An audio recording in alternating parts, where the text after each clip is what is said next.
Welcome, citizens. Look at that. Look at that timing. It's like it waited. Speaking of which, let me give a shout out to the wonderful Panty Lemon, who was last playing Chocobo GP. Okay, first of all, I'm sorry. I should introduce myself. Hello, everybody. I'm Super Philip 32. You can always, as always, rather, just call me Phil. And tonight, I can hardly sit straight. I'm so excited. Uh, we're going to play Chocobo GP with Panty Lemon, who just rated us so nicely, and Zacharoni and Cheese, who is already waiting in the wings here. As you can see, he's in the Discord. Hi, Bear Pear Gaming. Hello, Jelly Duck. Who else is here? Bran. Hello, Bran. And Jomi. Jomi's going to be lurking while making some enchiladas. Ooh, delicious. And hey, Evan. Okay, first of all, let me do some shout outs. Oh, hi, Fallen. All the lovely people are here. Let me quickly do some shout outs. Okay, cool. That worked. And then Jomi Games. If you're not following any of these lovely people, I just don't know what to tell you because they are just fantastic, honestly. Lovely, friendly, all the good stuff. Let's see, Bran. There we go. And finally, I don't think finally, because there's one more after this. Thank you for bearing with me, everybody, as I figure this out. Let's see here. Jelly Duck, you do stream. I know that for a fact. I just had to remember what number is after your name. And Bear Pear Gaming. I think that's everybody. So, what we're doing tonight, again, we're going to play Chocobo GP in a community setting. It's going to be Panty Lemon, who, again, kindly rated us, as well as Zacharoni and Cheese, who I should also shout out.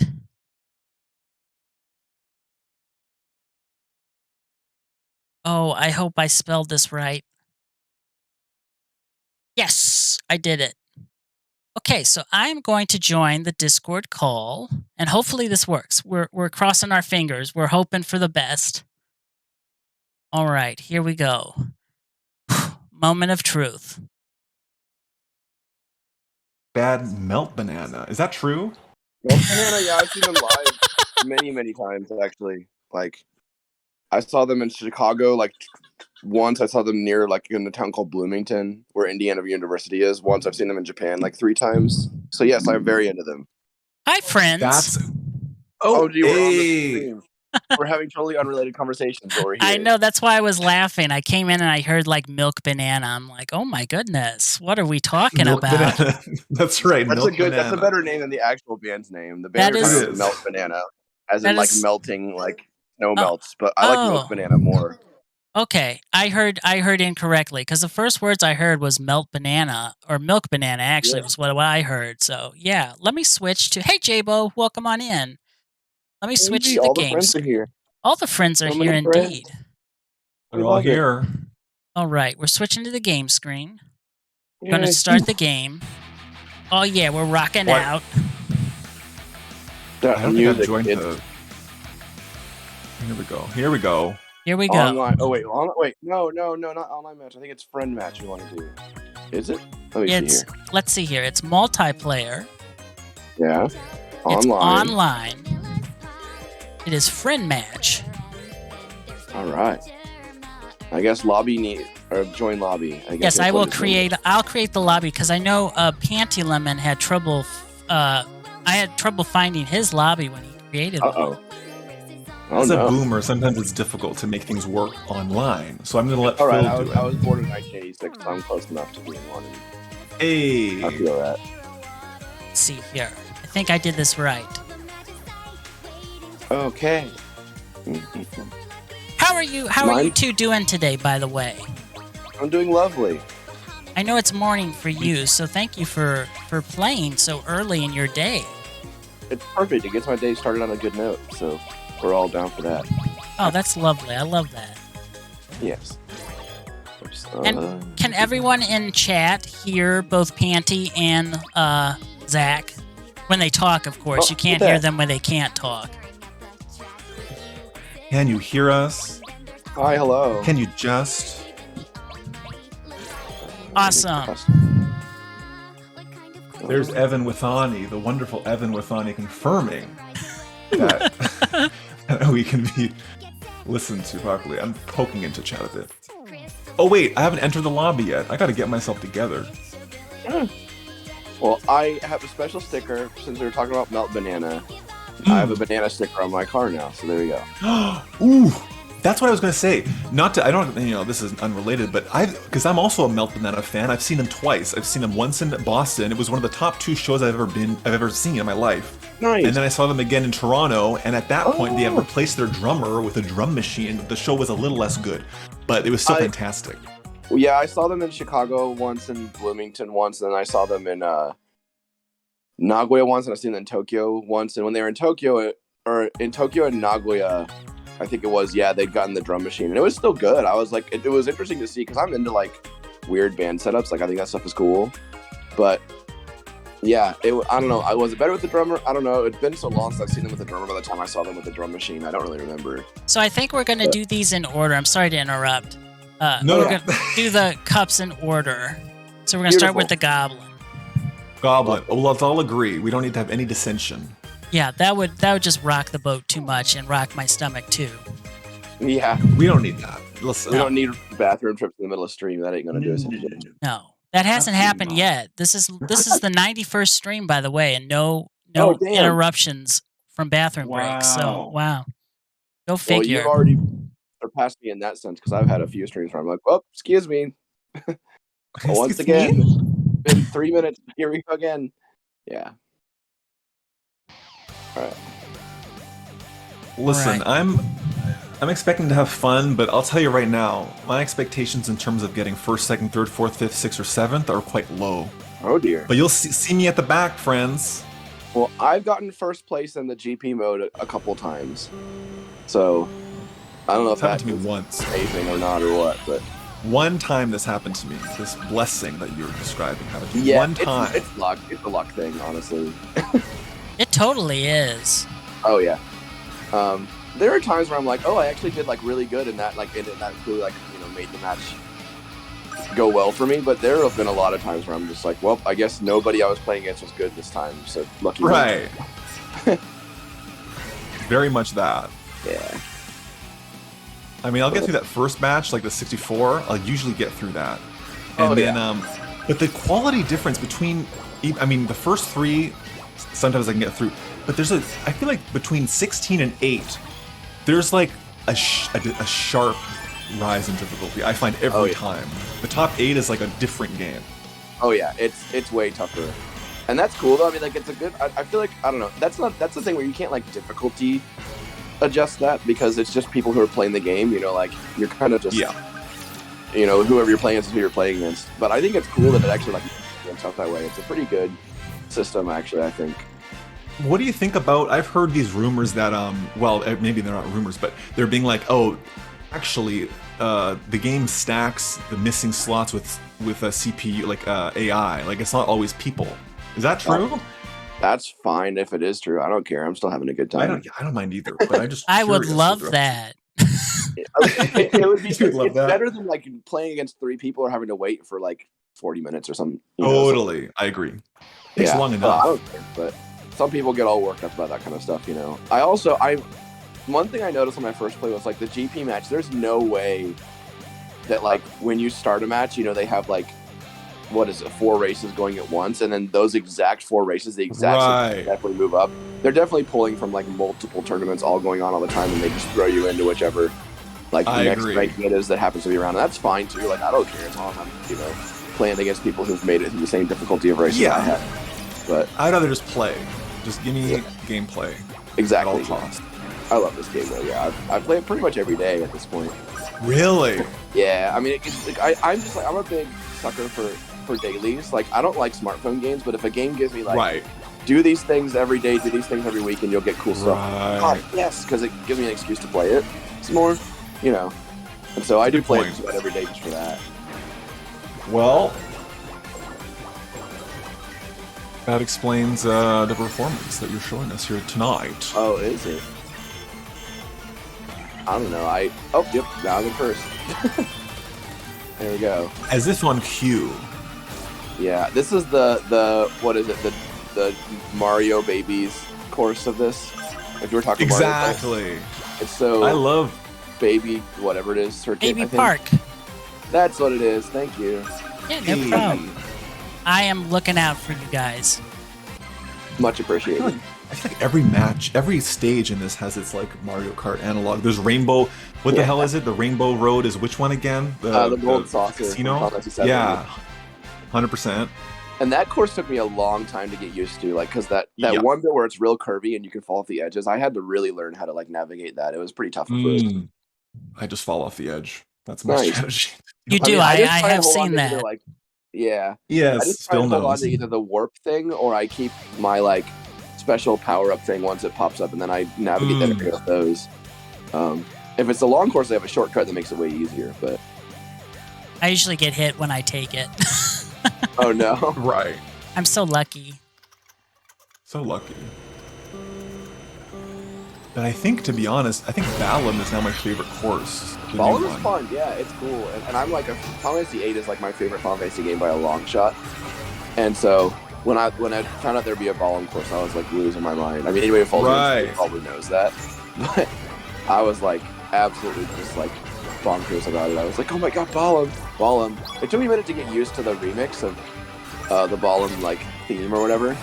But once I got used to it, I'm like, whoa, this is actually like pretty fun. It is fun. Yeah, because I love the Final Fantasy IX level music, the Alexandria music. I think that's a really good remix of that song. Oh yeah, very much so. Yeah. I think that's when I decided to follow you on Twitter, Zach, is when I saw you had posted about Chocobo GP, and I was like, oh, here's somebody that I absolutely must follow on Twitter. Well, Talk thank about you very Chocobo much. GP. I appreciate that. And then another reason, like just a added gravy, is all your cassette finds. I mean, God. It's a crippling obsession. Crippling obsession, not crippling. I'm always broke because I'm buying too many cassettes, so it's crippling in that sense. But I'm having a good time. Who cares? Well, exactly. What's money for? It's just space credits. You can get more later. Yeah, money is a scam. I get it really paid is. once a month. It's fine. That's all you need. I mean, also, sorry, gentlemen, but I happen to be doing well. Not to brag, but for some reason, Lady Fortuna smiles upon me right now. But I speak too soon. We have another race. We do. But at the same time, I like to be generous to my guests on stream. Okay. And I'm focused on chat. We'll pretend those are the two reasons. Yeah. Well, To be fair, that's when I've joined for Mario Kart community streams on like Chicken Stew's channel. I don't really care if I win or lose. Honestly, I'm just like, yeah, talk to my friends. We're and just race a chilling. car. Whee! Yeah. Yeah. I don't even know like, 100%. where I rank in the overall rankings right now. That's what I'm just like enjoying it. Wow. Yeah. Meanwhile, I'm just gritting my teeth at Panty Lemon over here. Sorry about it, fellas. Incredible anger. Just don't trigger any dragons. Just do me a favor. No Yeah, dragons. That one's pretty brutal. Like, and it's so weird because sometimes you'll get the dragon power up when you're in like second place. I'm like, okay, I guess I just won. You know, I'm not That is complaining, weird. but it is a bit odd. It's odd. Yeah. Has anybody succeeded in getting the death power up to go away when there's 5 on the clock? Because I cannot pull that off. I've seen people do it on multiplayer. Like, it can be done, but I've never made it happen. You mean not just mashing R, but getting it away some other way, or just mashing R and getting it Mashing away? R, yeah.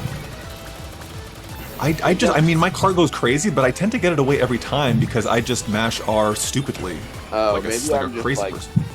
not that good at mashing the R button. I'm so used to Are you getting mad? hit by TNT crates and Crash Team Racing where you have to bounce up yeah, and I love down, Crash Team so... Racing. I played the And also- Crash Team Racing back in the day. Ooh, Yeah. love that. Oh, yeah. Are you mashing the little R or the big trigger R? Oh, should it be the big trigger R or does that help? Oh no, you're right. It's the small one. Okay, yeah, I'm hitting the small one because I'm jumping up and down, I'm moving. But Oh God, Phil is here to ruin my day. Oh, I Zach, did it. that was the weirdest ending. I did it. I did it. Oh shit, you did. Oh, sorry, I shouldn't say that. I'm so sorry. Oh, you I can said say nothing. that on stream. It's 18 plus stream. Oh, it is 18 plus. Time to get crazy. Oh my Oh, goodness. Phil, Butts, Phil, butts, and booties. Butts. butts and booties. Wow, it's gotten unhinged. We're going crazy. Look at that. It's the rankings of all three of us. I can live with that. I love I can that live for with that. us. We did it. Good job. Now, are these your default characters? I know, Phil, you like Mecha Chocobo. Is Squall typically your go-to, Zach? Yeah, I spent the money because I'm a total, I did the same thing. slave to this game. But yeah, I did it because I wanted Squall and I wanted him right now. I couldn't wait. Yep. I did that too. I'll never do it again, and it shouldn't be necessary anymore, and with the lovely adjustments they've made. Well, but they've made all these adjustments that I think actually help a lot with that stuff. Like, it sucks that that wasn't how it was from the beginning, because I think a lot of people who would have played it and enjoyed it, even now that they've changed it, are kind of like, yeah, I could get it, but I don't think I'm going to. You know, like, I hear a lot of people saying that. Mm-hmm. Oh, dear, you have to... Oh, okay, cool. You don't have to remake a lot I of it. think I am going to change characters every run, just for fun. Oh my goodness. I've never used anyone but Squall. Like, I used Chocobo, the like, tutorial mode, like, once or something, and that's it. I do want to try this little cute hamster boy, good old doll here. Hey, I'll give him a shot. Why not? He's so cute. Look at him eat a banana. I'm going to do something, this is not necessarily smart, but I'm going to do Cactar, even though I find him extremely hard to, He's impossible, handle. yeah. I love him. I was like, oh, Cactar, I want to try him. I did try him once, I lied. But that was rough. I'm He is a choosing hard character. Terra for Bear Pair Gaming. Ooh. Oh, Yes. And shout then out. the Sahagan series we shall do. Oh, you guys are so good. We are on the same wavelength completely. Yep. Just automatic. The good thing is I can count to 2. That's it, though. Show off. That is out of my realm of possibilities, so I'm pretty impressed, No. honestly. Nah, I'm a liberal arts tyke. I can't do all that stuff. Oh, no. I'm also a math dropout. In grade 12, we had the option to drop out of math, and my college Damn. course didn't need it, so I said, bye math. I have a free slot now. That sounds like a great option to have. I definitely did a lot of math stuff, but, you know. I envy you now. I was a dumb kid. I mean, to be honest, like, the math that I use in my daily life is, like, everything is, like, nothing past, like, early algebra. I never took, like, you know, anything much beyond that, honestly, because... But wait, you're saying you use algebra in your daily life? I may be early algebra. I'm taking a very wide guess, because I'm sure there's some point where, like, I use something like that. Right. I have to assume. One this must feels assume. So different. Oh, my God. He's so tiny. The little man. Oh, yeah. Just a little man. Just a little friend. We love him. What a cutie. Listen to the little sounds he makes. Listen to the sound they make. The music puts me in the mind of Bjork. Oh, I missed the warp. Oh no. Rip. I do. Oh no. Oh, I missed the second one, I got too. some Bjork cassettes. You have Bjork cassettes? Oh my I have god. one Bjork cassette. What album is it? It's the one where she made it like entirely with voice. It's like the Oh, super Medulla. one. Yeah, and that album, I love it. Medulla. Like, yeah, And it's really good. speaking of Medulla, there's a feature on that on you know Ancestors, the song? Yeah.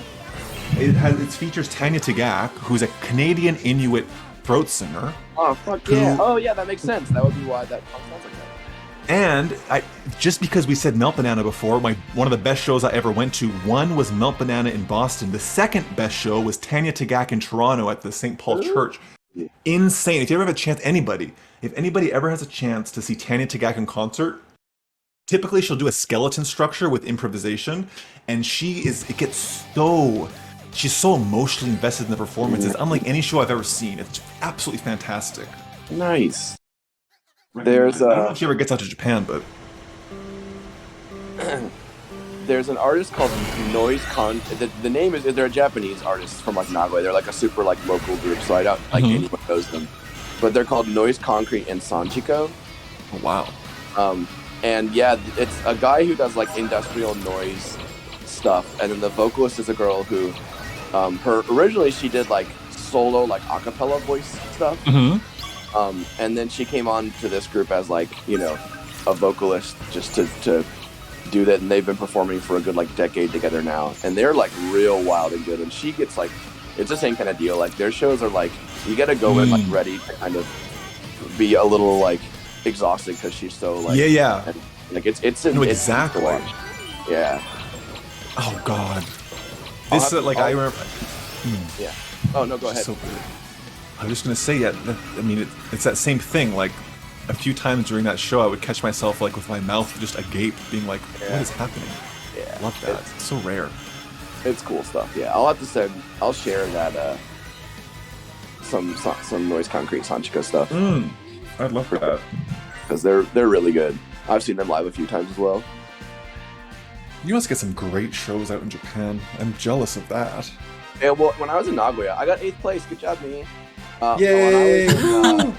When I was in Nagoya, I went to a lot of like local noise shows and stuff. But now that I'm in Tokyo, it's like a choice paralyzation issue. There's too many shows to pick from. I don't even know where to go. So, you poor thing. I know. Yeah. It's not a thing to be like complaining about. God, I'm so miserable, and that's not what I mean. But it's like, where do I go? Like, I don't even know where to start. Like Nagoya, you had like 1 or 2 noise shows, like the same crowd every time. So I'm just like, well, I'll go to that one show, and it was awesome. But now here in Tokyo, I'm like, do I go here? Do I go there? I don't even know. And also with COVID, like, I've been I don't really know if I want to go out and like do things. And now that I've gotten to that point, I haven't kept up with like the scene here because I haven't been going to shows. So I don't even like know what's available as the other option or the other issue. Oh my God. Yeah. Wow. Phil, what do you listen? I just realized, Phil. I don't know if you go to somebody who goes to shows. I kind of don't go to many shows anymore. But when you're at home, what do you put on? What's fun music for you? I love classic rock. My favorite band is Yes. If anyone's familiar with Yes, I know the name. Closer to the Edge is my Close favorite to the Yes Edge. album. I also love like Billy Joel, Rod Stewart. Lovely. Contemporary, I don't really listen to too much that's contemporary, just like Walk the Moon. I love them. I don't think I know Walk the Moon. Yeah, that's what I'm. Are they rock? Indie rock, yeah. Oh, cool. Indie. I'm into some indie rock. And then other than that, I just listen to a lot of game and anime music. Totally, of course. You know, for a long time, my favorite band was Kiss. I know that's like they're just, to me, I feel like people who know music wouldn't agree with this. They would be like, no, somebody like Little Richard is the perfect distillation of rock and roll. But for me, Kiss was always like what rock and roll meant. I was like, that's just perfect, easy rock and roll. My dad is a big fan of, I don't know if he still is not. When I was younger, he was really into Kiss, and so he was like, I remember hearing like, yeah, when I went to a concert, they spit blood on me, and it was the best experience of my entire life. I'm like, oh yeah, man. Excited. Of course. Yeah. But yeah, he's always been a big fan of like Kiss and like Boston and those kind of groups. Yeah. But Kiss is good. They got some good stuff. I'm not a big classic rock guy. Like I definitely need something that's a little bit more like weird. Like I need something strange and confusing happening, or I get bored of music pretty quickly. But I'll listen to classic rock if it's like on the radio or playing in a bar or whatever. I enjoy it. I mean, I can enjoy pretty much anything, but I don't really listen to it on my own time. Zach, you go to sleep listening to Merzbow. That's like your lullaby music. Oh, you bet. There actually is an album called Sunbaked Snow Cave. It's a collaboration between Merzbow and Boris. If you know Boris, the like drone doom metal band. I don't know Boris, but it sounds like something I have to look into now because I think some of our tastes may overlap. The only Boris I know is from GoldenEye. Well, that's close enough. He did. He's in the band. He's just hanging out. Same thing, yeah, he's right? Like second lead singer. Yeah. But Boris and Merzbow, they made an album, and it's a CD, and they have it on LP too, but it's the full 120 minutes of the CD, and it's one long track. It's like in a classical like movement format, and it starts out with like the Boris people just playing like very quiet, like soft acoustic stuff, and very slowly but surely like Merzbow joins in, and then by the time it gets to like the climax, it's like a straight Merzbow harsh noise album. But like then it goes back to the like when it's done, it goes back to kind of the acoustic guitars, and it's very, very, very, very slow moving over like the course of an hour and a bit, and it's intense. It's a really good album, and that one actually I probably could go to sleep to because it's like it's not like the standard Mare's Bow like harsh noise for like just right off the bat. It's just like, oh, yep, that's static on a TV for the next 40 minutes. You know. I kind of love that though. Oh, I love it too. I can't listen to it all the time, but there are times when like, I really need that.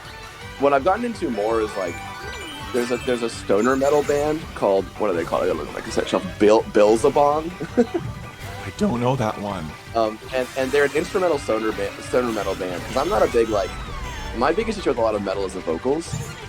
I just can't get into metal vocals a lot of the time. But this band, they're instrumental, and I love just like the like guttural, just like super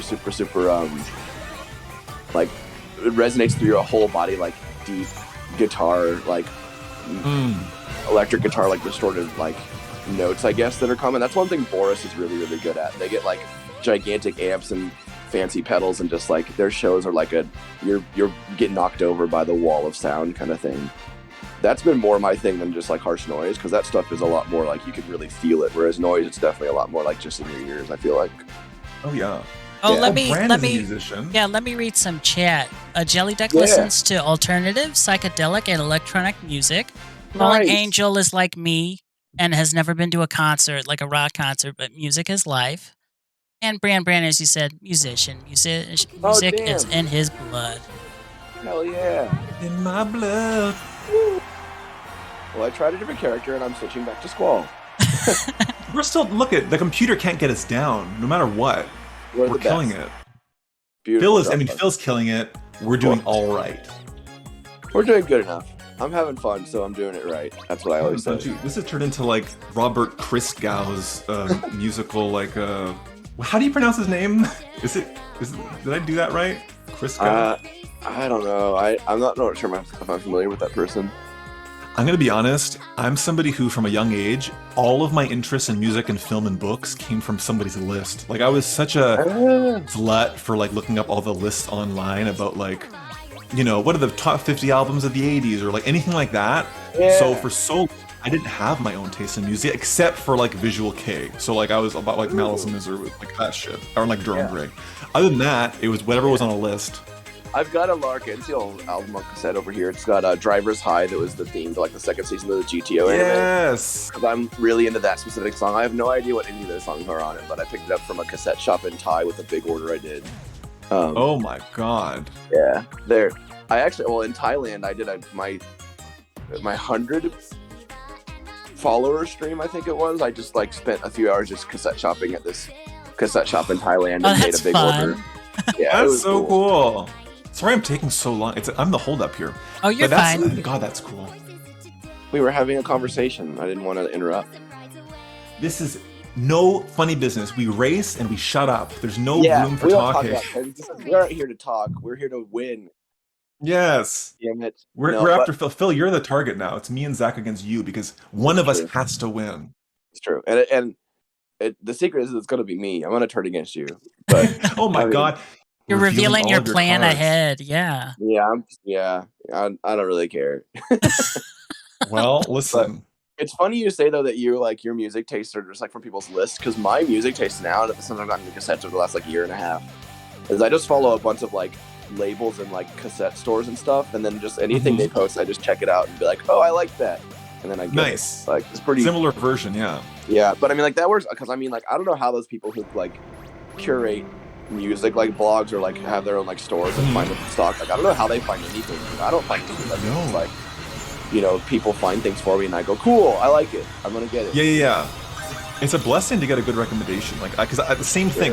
Like I don't know where people just have friends who are all in music and they're like, hey, you got to go to this like weird dingy bar show because there's this new thing. Like, is that I don't have those resources. Like, who am I going to talk to about that? And that's the thing about me. Like, I was living in Nagoya, which is like the third largest city in Japan or something like that, I think, for a good 5 years. And when I was there, it was more just like, well, I want to go to a show and I'm into noise, so they have noise here in Nagoya, and they did. And I was like, okay, well then I'll just go to that, I guess. And that's how I found out about like a bunch of really cool noise artists that I'm really into now. So I think like going to shows is a big one, because then you kind of like, you may go for one specific band, but then whatever other stuff you see is just like whatever happens to be there, and you know, that's how you find out about more stuff, and especially with the internet, like openers. it's so easy follow musicians and artists, and then they like, oh, I think this band is cool, and you're like, oh, cool, I'll check them out. So. Do you know what the first, when I moved to Toronto, do you know what the first show I ever went to see was? It was in a dingy bar club called the Silver Dollar Room, which has since been shut down to make room for a condo, which is the story of Toronto. I was Shonen Knife. Yeah. I saw Shonen Knife at a dingy bar in Toronto. You know Shonen Knife? I have, which one is it? I have Happy Hour on cassette, that album. Nice. Yeah, that's a really great one. Yeah, they're I think the first 4 albums are sort of where I know Shonen Knife from mostly, but they were a delightful show. Just so fun. Oh yeah, they're a blast. I love them. Well, where did I place? I didn't even notice. I was in 4th, I think. Steiner. Oh, good. Steiner did me pretty well. I find people win a lot with Steiner. He must be good. He controls pretty well.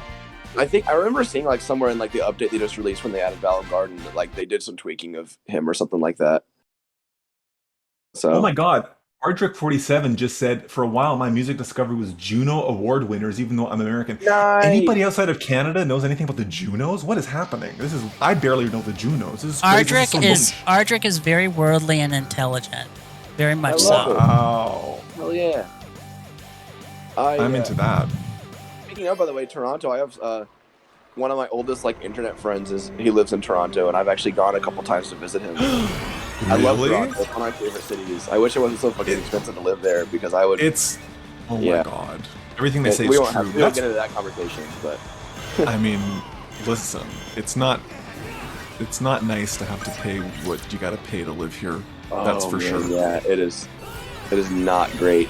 He lives in the suburbs. I can't remember where he lives, but he's a good like 30, 40 minutes outside of Toronto. I mean, who isn't? Oh yeah.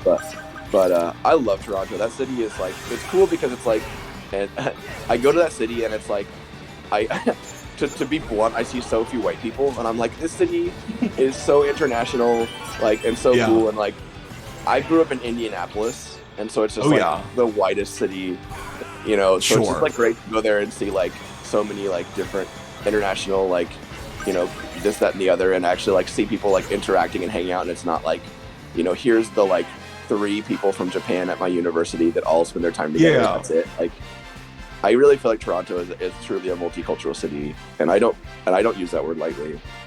So I think it's true. I mean, when I moved here too, that was a noticeable thing. I mean, it's also a huge like. I mean, there's few, but maybe besides Boston, there's few towns that are more of a university town than friggin' Toronto. Like, there's so many students. Like, it's just like, it's true. I mean, that's true.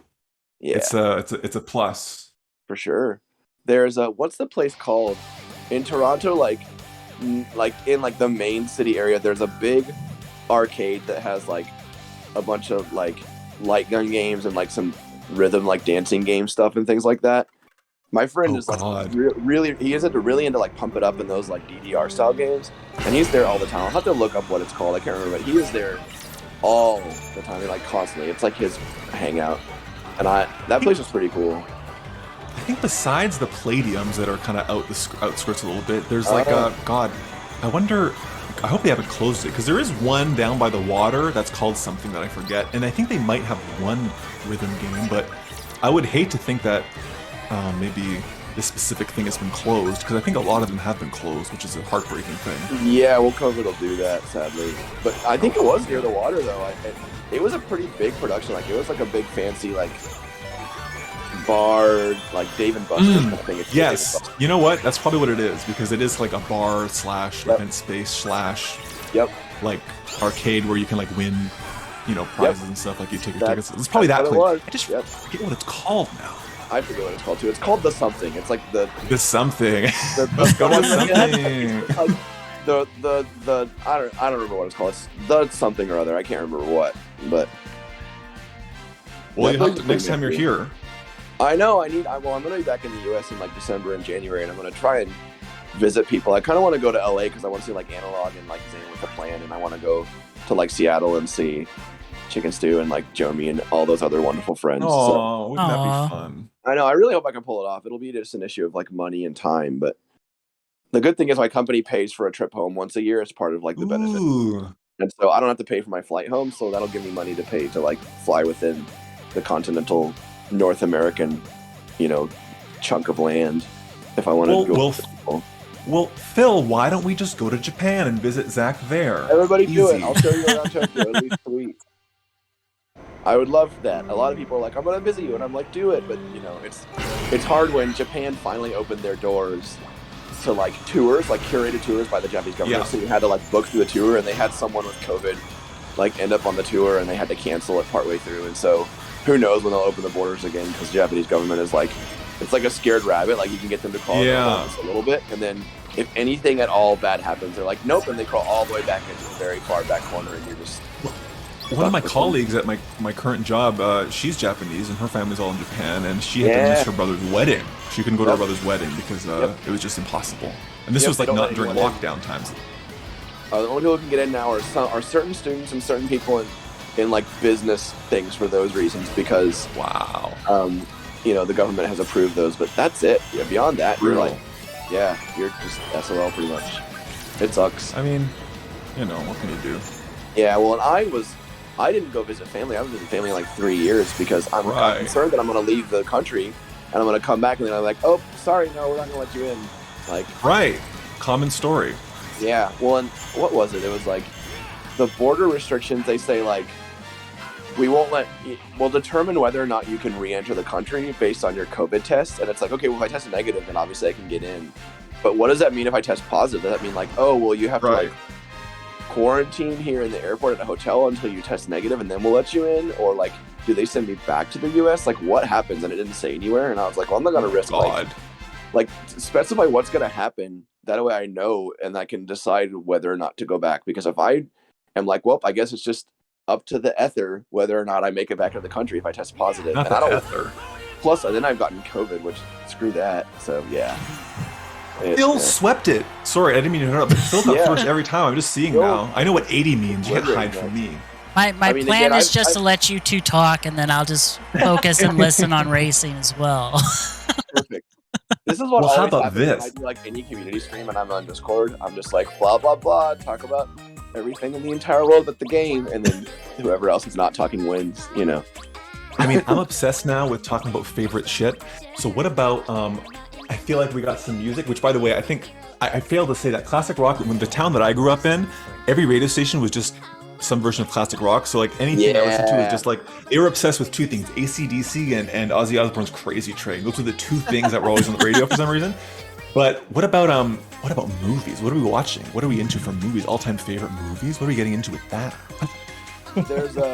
There's a Chinese mall zombie movie called Biozombie that I bought totally on a whim. I mean, Fry's Electronics rip, but if y'all know Fry's Electronics, there was one in my town. There was one of the good locations, because a lot of them were pretty crappy. And that was a good one. They had an incredible international movie section, and so I would go in there and just like find random like Japanese and like Chinese and whatever movies and just pick up from like just based on the cover and description. And that movie is so goofy and so awesome. Like Biozombie, you can find it through methods. So I'll look it up. It's so good. Biozombie, it's perfect. So that's probably my favorite movie. It's just a mall zombie movie. It's just very, very goofy, over the top, like super, super goofy, like natural makeup and like the characters. It's definitely like a character comedy, basically. And there's like a Resident Evil reference in it and stuff. It's so good. It's from like 1997 or something. The DVD is a Laserdisc rip. Like, it's wild. Laserdisc. Yeah. You can tell that the video is a Laserdisc because it's like, it's definitely got that analog feel, but it's very smooth, not like a VHS where it's kind of like fuzzy and warbly, It's definitely a Laserdisc. But wait, is it like an old forgotten movie that was or is it like intentionally, intentionally the quality as a modern? It's from like the late 90s, so I'm pretty sure that it's not intentionally like that. It's definitely like one of those things where it's like with Tommy Wiseau with The Room, where he wasn't intending to be a comedy, but it ended up being one. I'm almost positive it's like that, but that movie is so good and nobody knows about it. Definitely check out Biozombie if you're... It's not like a super, super, like... It's not a scary horror movie, but there's nothing scary, and there's just like a silly, like, goofy character comedy romp with zombies. Yeah. So, that's my favorite movie, I think. Well done. Yes. That's a good one.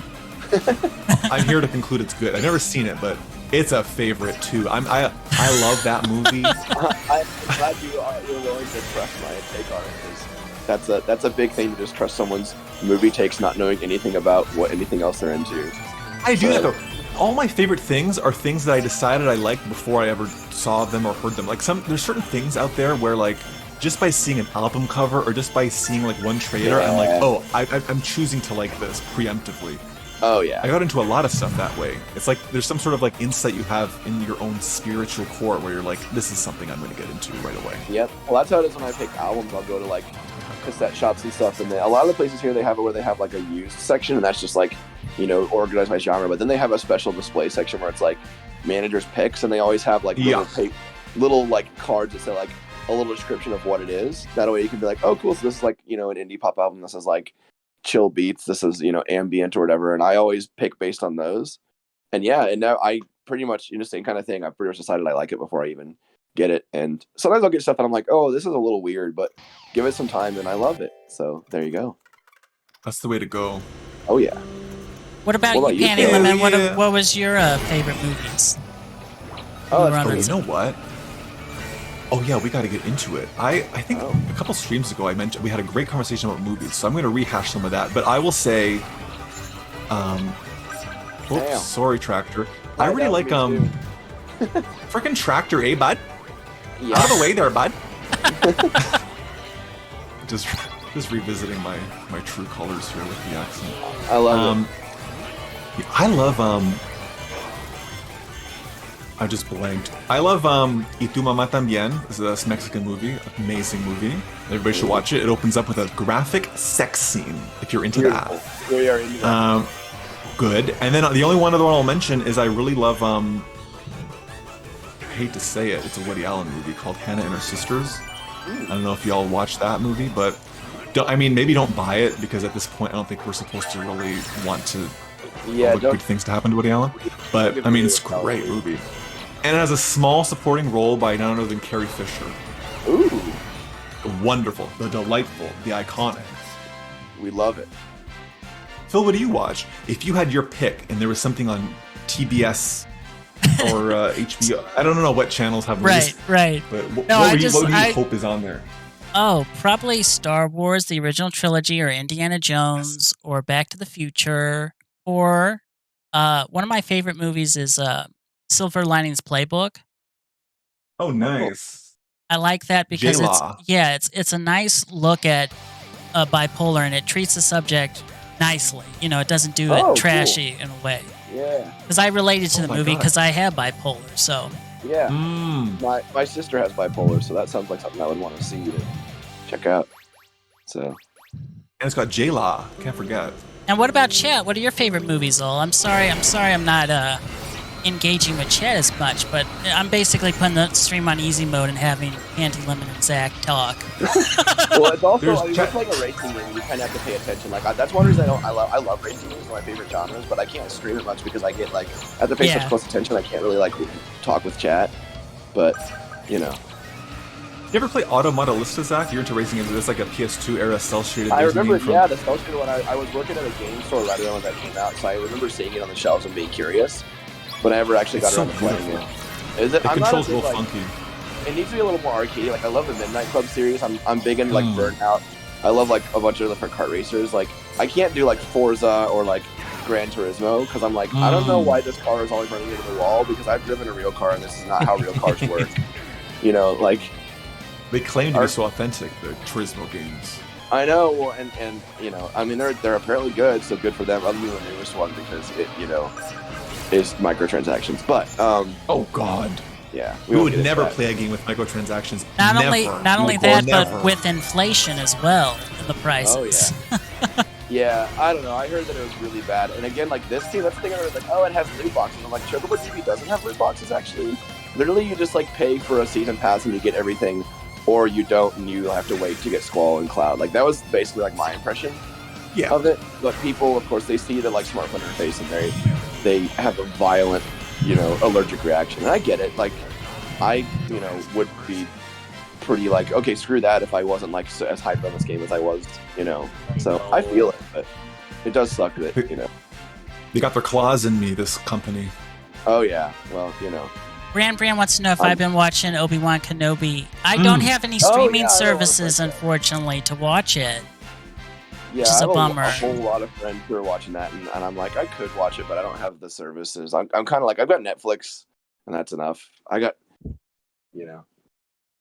Ardrick There's always the loves. strategy More of. than that. I'm sorry, Ardrick loves Airplane, Clue, most Mel Brooks movies.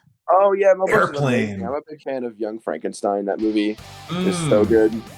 I grew up on Mel Brooks. Like, those movies are all just absolutely incredible. Airplane's so funny. I haven't seen it in about 10 years, but I got it for Christmas once as a DVD, and like I watched it over and over again. My sister is really into Airplane, and the drinking problem joke is still one of the funniest things in the history of cinema, and I don't care what anyone says. It's just so stupid. I'm like, I love it. I love the motif of I picked the wrong week to stop smoking crystal meth, or like what does he say? Like there's so many. I picked the wrong week to stop sniffing glue. Yeah, exactly. I love that whole thing. Yeah, that style of like comedy. I don't know what you call it, but I love it so much. What do you call it? I don't know what you call it, but funny comedy. Funny comedy. That's it. Well, what else? What happened to that? Movies are a similar style too, and those are great. I grew up on that kind of stuff. I also grew up on like Monty Python. Like, I basically watched what my parents watched. You know, when I was a kid, of course, who doesn't? And thankfully, my parents had like decent taste in like movies and things. I watched a lot of Mel Brooks and like all the classic SNL like 70s and 80s movies with all those folks. Sure. And, you know, Monty Python. I was like obsessed with Monty Python, the Holy Grail. So thankfully, I was raised on funny stuff. You know what? I think I got soured on Monty Python when I was in middle school because I had one friend in middle school who was obsessed with all things Monty Python, and every day he would tell us.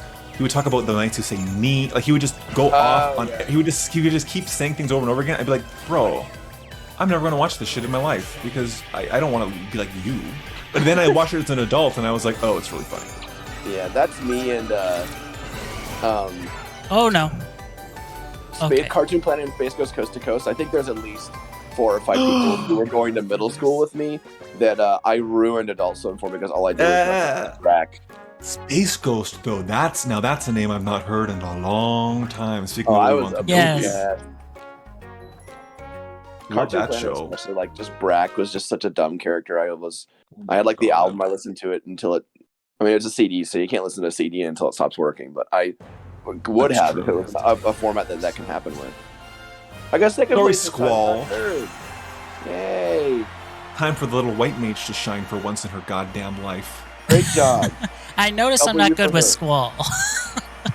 That's the thing is if you use one character in this a lot, it's amazing how different they all feel. Like, and when I first played the game, I tried a couple characters and I was like, this doesn't feel like there's any difference. But now that I've used Squall for a long time, I'm like, whoa, this feels like totally different when I tried out. I'm gonna keep hopping around. Let's try somebody else. Wow. I might try I don't like the Chocobo characters because they help. Their special ability helps other players. I don't want to help nobody else. Yes. I'm always glad when someone else is using the Chocobo characters. Yes. I get help, but it's true that, Somebody was telling me that Shiva is surprisingly good, even though her stats appear to suck. So I'm going to try to be Shiva. There you go. Let's make it happen. So I have a question. You both played the story in this, right? Yes. So Leviathan is a character in this and all that. In the Japanese version, his name is Leviathan, as in like the Japanese like suffix that's used for for like to refer to people. His name was Leviathan. What's his name in English? Because I never played it in English, and I'm like, how did they handle that? Is that even a joke they made? Oh, no, it's not. You should open that up later. Yeah, it's not a joke. It's just Leviathan. Okay, I'm wondering like if they had like some other pun they put into his name or something, maybe, but apparently not. No, I don't think so. You can't translate that. So yeah, it's a whole like running joke in it that his name is Leviathan. That's cute. Yeah, it was pretty funny. Now, the only running joke I remember from this game story mode was, "Who are you? Who are you?" Yeah, for Gilgamesh. Oh yeah, that's right. I was like, "This is fantastic. This is the peak of comedy. We are not going any further." Where humanity might as well just go think like we've done what we can do. But I think a lot of people play about the story mode being like too simplistic, and like I'm like, I don't know, man. I thought it was cute. It was fun. It is cute. It's a racing game. Come on, it has a story mode. Right. Like, I know, that's wild. it's like, they didn't have to do that. They could have just made a racing game and that been the end of it, but they included something, and it's fun. It's cute. I'm down. But Definitely people sped like through it playing. pretty quick. Man, when I got this game, I was like on this game for like a long. I don't know. I don't play every day anymore. But for the first like 2 weeks, I was definitely like, well, I guess this is what I'm spending all of my free time doing. Nice. This racing game. Well, I'm the kind of person where it's like when Animal Crossing came out, for example, I played it like for 20, 30 minutes a day for like a year and a half. Like, right. And this game, it's going to probably be the same thing. I don't play it like a whole lot at any one big shot. I'll do like a couple of Chocobo GP, 2 or 3 rounds. Right. And then I'm done. It's like a half an hour, 40 minutes maybe. That's kind of like the way that I play this kind of stuff. Because I want to enjoy it for a long time. Like, I'm always worried about getting burnt out on stuff. It's easy for that to happen to me. And so... I'm playing fun. What games are we playing off stream, friends? Let's talk about video games. We're on Twitch. Video games? What are those? God. Who plays that crap? Oh, hey, like a Daniel. waste of Welcome on time. in. Yay.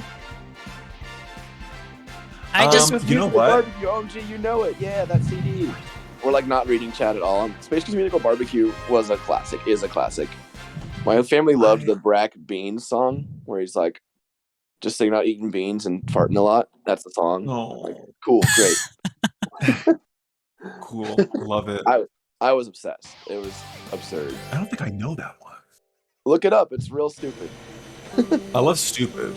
Oh yeah, it's Cartoon Planet. Like watching Cartoon Planet now, I'm like, this is still funny. Like, it's dumb.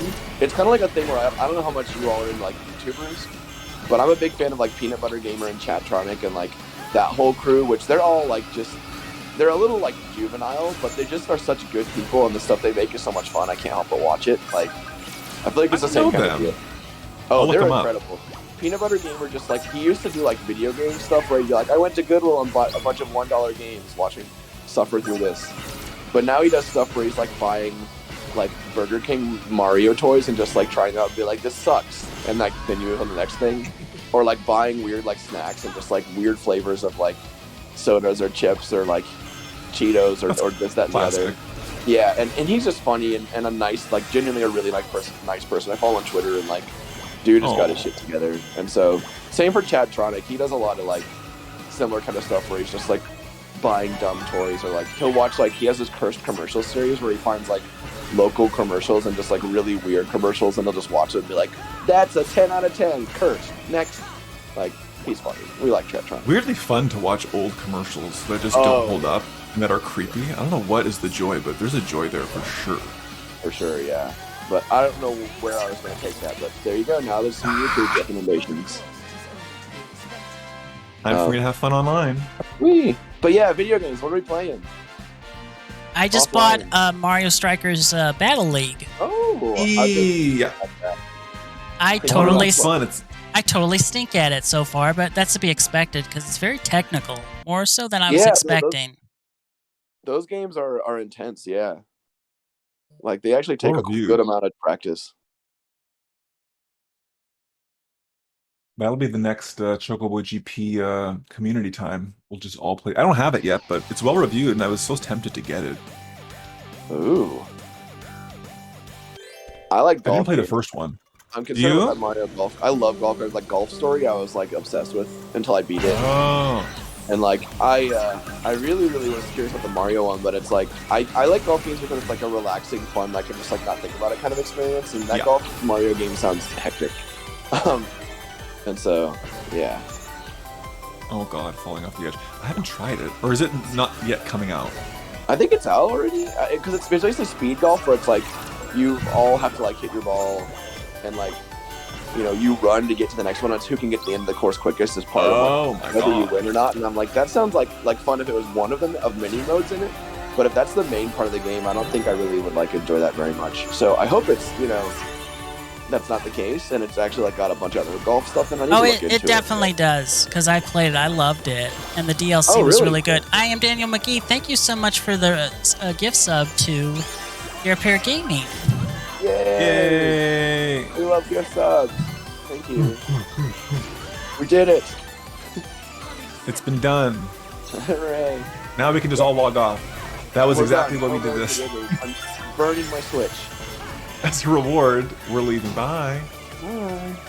But I've been playing Final Fantasy V. Ooh. The PlayStation port, because that's the one that I never actually made it through. And then I'm playing this, of course, a lot, and I'm also playing Denchide Go. It's like a train driving simulator for Switch. It's only in Japan. That series has been around for a very long time, but the Switch one just came out like last year, and I got like the controller with the handle, like so you're actually like, driving a driving a real train and stuff. And I got the Pac-Man Museum for Switch that has like where you walk around the arcade and can play the machines, and you get coins and can unlock more Pac-Man games and stuff. I know And that Dragon came. Quest XI. I know that came to Game Pass, Pac-Man Museum. Unfortunately, I think that one on Xbox has a bunch of input lag. Unfortunately, No. Oh no. yeah. The Switch So version I'm having a great time with. I'm like, it's just because that's the thing is like I like Pac-Man, but it's like just a collection of Pac-Man games. I'm kind of like it's cool and all, but you get pretty bored of it pretty quick. But this format has it where it's like play this one this many times to unlock this other Pac-Man game, or like get this many points on this game to unlock more coins, so you can like put things in the arcade. So it gives it a little bit more like stuff for like it gives it some more substance, so you're actually like motivated to play them more. I'm actually really enjoying it. So hey, Forgetful Air, welcome on in. We're having a Hello. little small little community night with some friends of mine playing Chocobo GP. we're just racing. Bet your bottom dollar. Mostly just talking though. Yeah, no, that's kind of The Chocobo GP is just a distraction. it's just here to keep our hands busy. That's right. It's an excuse. Did you I've ever? gotta I keep just my said hands it. busy or I start murdering people. So I just realized something. I just Yes? said a cliche, and as I said it, for the first time in my life, I realized what it meant. I just said, bet your bottom dollar. And I never understood what that meant. I always imagined something, I didn't think it meant anything, but like, obviously it means your last dollar. yeah, I freaking just figured that out. I just learned that because you said it. So oh, I feel like an idiot. I feel like I learned something today, and that's cool. I like my streams to be entertaining and informative, so thank you, Auntie This is an Lemon. edutainment stream. Yeah. Edutainment. Sponsored by Sesame Street. This basically is Reading Rainbow. 100%. I love Reading Rainbow. I'm like a huge I don't like kids. I'm like I would rather die than have children. Like I'm like nope, Yes. no kids ever. But like I do have like a lot of like a soft spot and a lot of like respect for people who make like kids entertainment that's actually good, because that takes some like godly levels of patience and 100%. Like It's a talent. Sesame Street is incredible. Like who is it? Like DJ Lance, I think it is, the guy who's on Yo Gabba Gabba. Like that show is incredible. Like the Aquabats are like one of my favorite bands. Like They Might Be Giants. They made so many incredible children's albums that I listen to like as an adult. Like I bought them when I was like in my 20s, and I'm like, this is great music. I'm enjoying this a lot. Like, hooray for yeah. They Might Be Giants have like Just Say No, and like they have like a numbers and an alphabet album, and they have like Here Comes Science and stuff. They Might Be Giants are like an incredible band first and foremost, but that their children's albums are way too good. I mean, I remember listening to a podcast with one of the Johns from They Might Be Giants on it, and he was like, every time I make a children's album, the people who like are like checking the tracks for us and like helping us, the producer, are like, they're always like, every time we give them a song, they're like, you don't have to make it that good if they're just children. And he's like, well, that's why stuff for kids sucks so much, is because people are just like, they'll listen to anything, and that sucks. So I'm like, fuck yeah to like them making genuinely good music for kids. So. I suppose it's the same with like children's literature. Like you got your standouts that are all-time greats, then you have people just cashing in on just bullshit. Yep. That's why like Yo Gabba Gabba is such a kick-ass show, because like here's a punk band, and I'm like, sweet. Like they had like, I don't think like Anti-Flag or anything was on there, but they definitely had like some bands, and I'm like, whoa, like there are probably some people out there who are like upset that this band is on a children's show, but it's awesome because I think kids, should be treated like intelligent, functional human beings, and not like, here's your algorithm built to meet nonsense. I mean, so yeah. I mean, that's a respectable stance. What are you playing offline? Since we got me and Philip said our piece. Offline, what was I playing? I think Sorry, I've taken so long to find a character. I'm gonna play as Atla. I think that at the moment, the stuff that I'm playing online is like I'm just taking it offline. Like I was playing the. Speaking of things that I feel ashamed that I bought, is the Grand Theft Auto Remastered trilogy for the Switch. I think it's not just for the Switch, but they've I was waiting for a sale, and I was waiting for somebody to tell me they patched it enough to be playable. Oh. And I think with version 1.0.6, apparently that was the case. Everything's like at a playable point now, so I got it. Oh damn! I might have to. I was playing it on stream, but I'm taking it off stream because it's just like I don't know. Nothing's more fun than just going around shooting people. Sorry, I mean, I've always been more of a car person when it comes to the Grand Theft Auto games, but I feel you just walking around doing random stuff is always great. driving around the taxi, you know. Yeah. Oh yeah, I love Grand Theft Auto 5. Like I played that game so much. I remember when it came out, a bunch of friends and I, we rented it, and we just like didn't even play the game. We got far enough in the story that the world was open, and then we just like passed the controller around, and you just play until you died, and then give it to the next person. And we were like 100%. dying laughing at just dumb, stupid nonsense we did. So, That's what it's for. I mean, I feel like it's one yeah. of those games where like the point is to do that shit. Oh yeah. That stuff, you know. The best part is like to jump off a ramp, and as you go off the ramp, jerk your car in one direction really quick, so it's like flying sideways. And then once you get close to the ground, your character like jump them out of the car and see how dumb they look when the car explodes on top of them. we did that a lot. We had Just some good laughs hooligans. from that one. Just like totally like sadistic. Like let's see how funny it could be that we make this person die. It's like think about it now. It's super dark, but that game like kind of encourages that kind of stuff. So. Well, yeah. That's why the senators of America need to ban it. Of course, because it's not parenting issues that are the problem, it's the video games. I've always said this. Yes.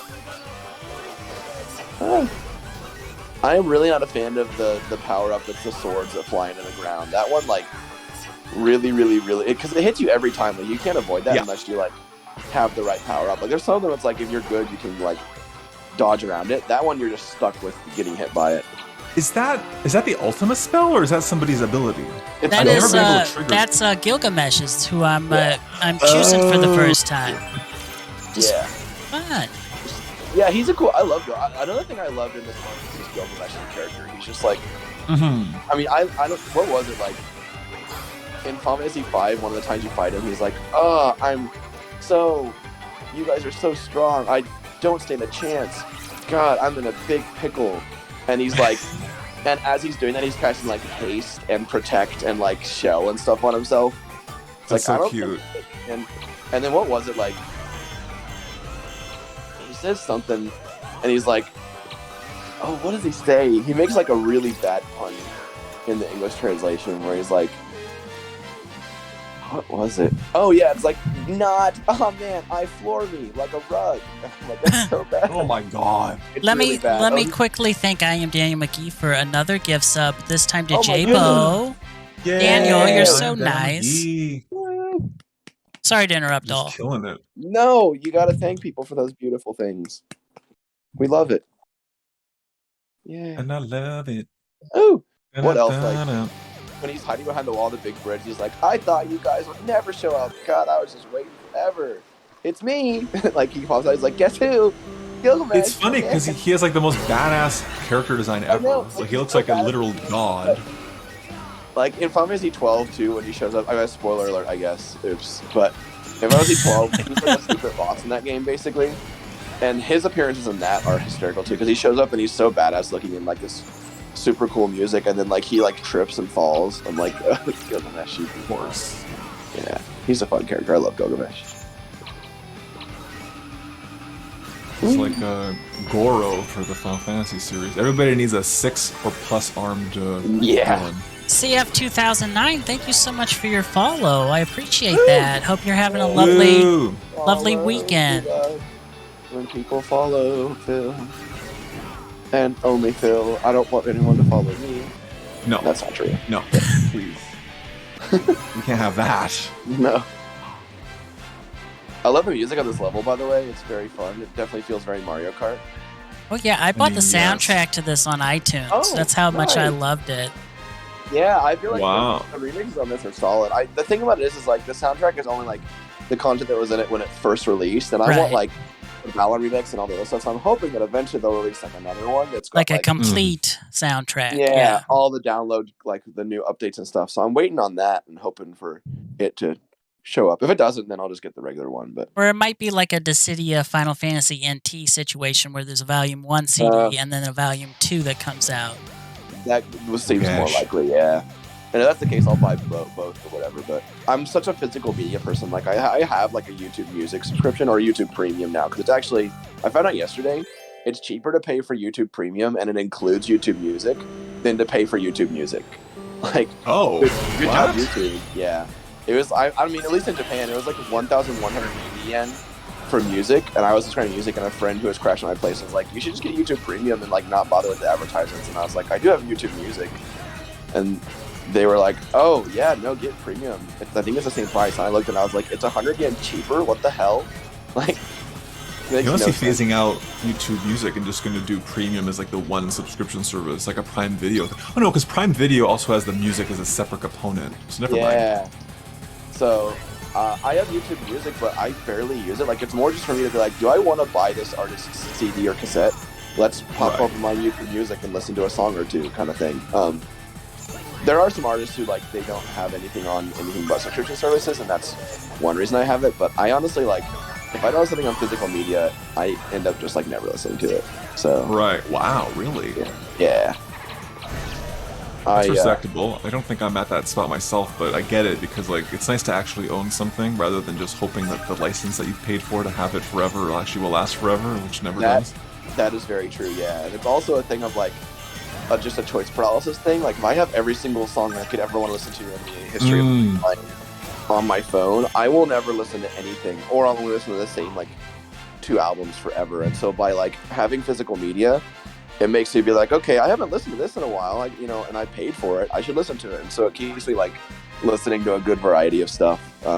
Plus, it's cool because if I go out for the day and I'm like, cassettes are compact, so I'll throw like 4 or 5 cassettes in my bag and bring along a Walkman, and then like that makes it so that like that day it forces me to like listen to a variety of stuff as well. So physical media is cool like that, but that doesn't work for everybody. I know, it's each person their own thing, but it works great for me.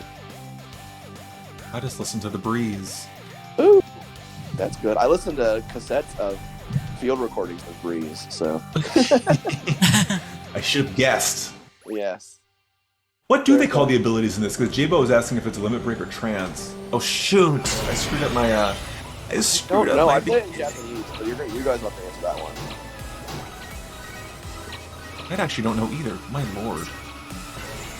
The thing is, there's no instruction book to pull it out and like reference what the terminology is, and so you'd have to like be playing the game and happen to see it like in the story somewhere somehow. They may not even mention it. It's in the instructions, like if you go to the tutorial at the very least. So it's something we have to look up.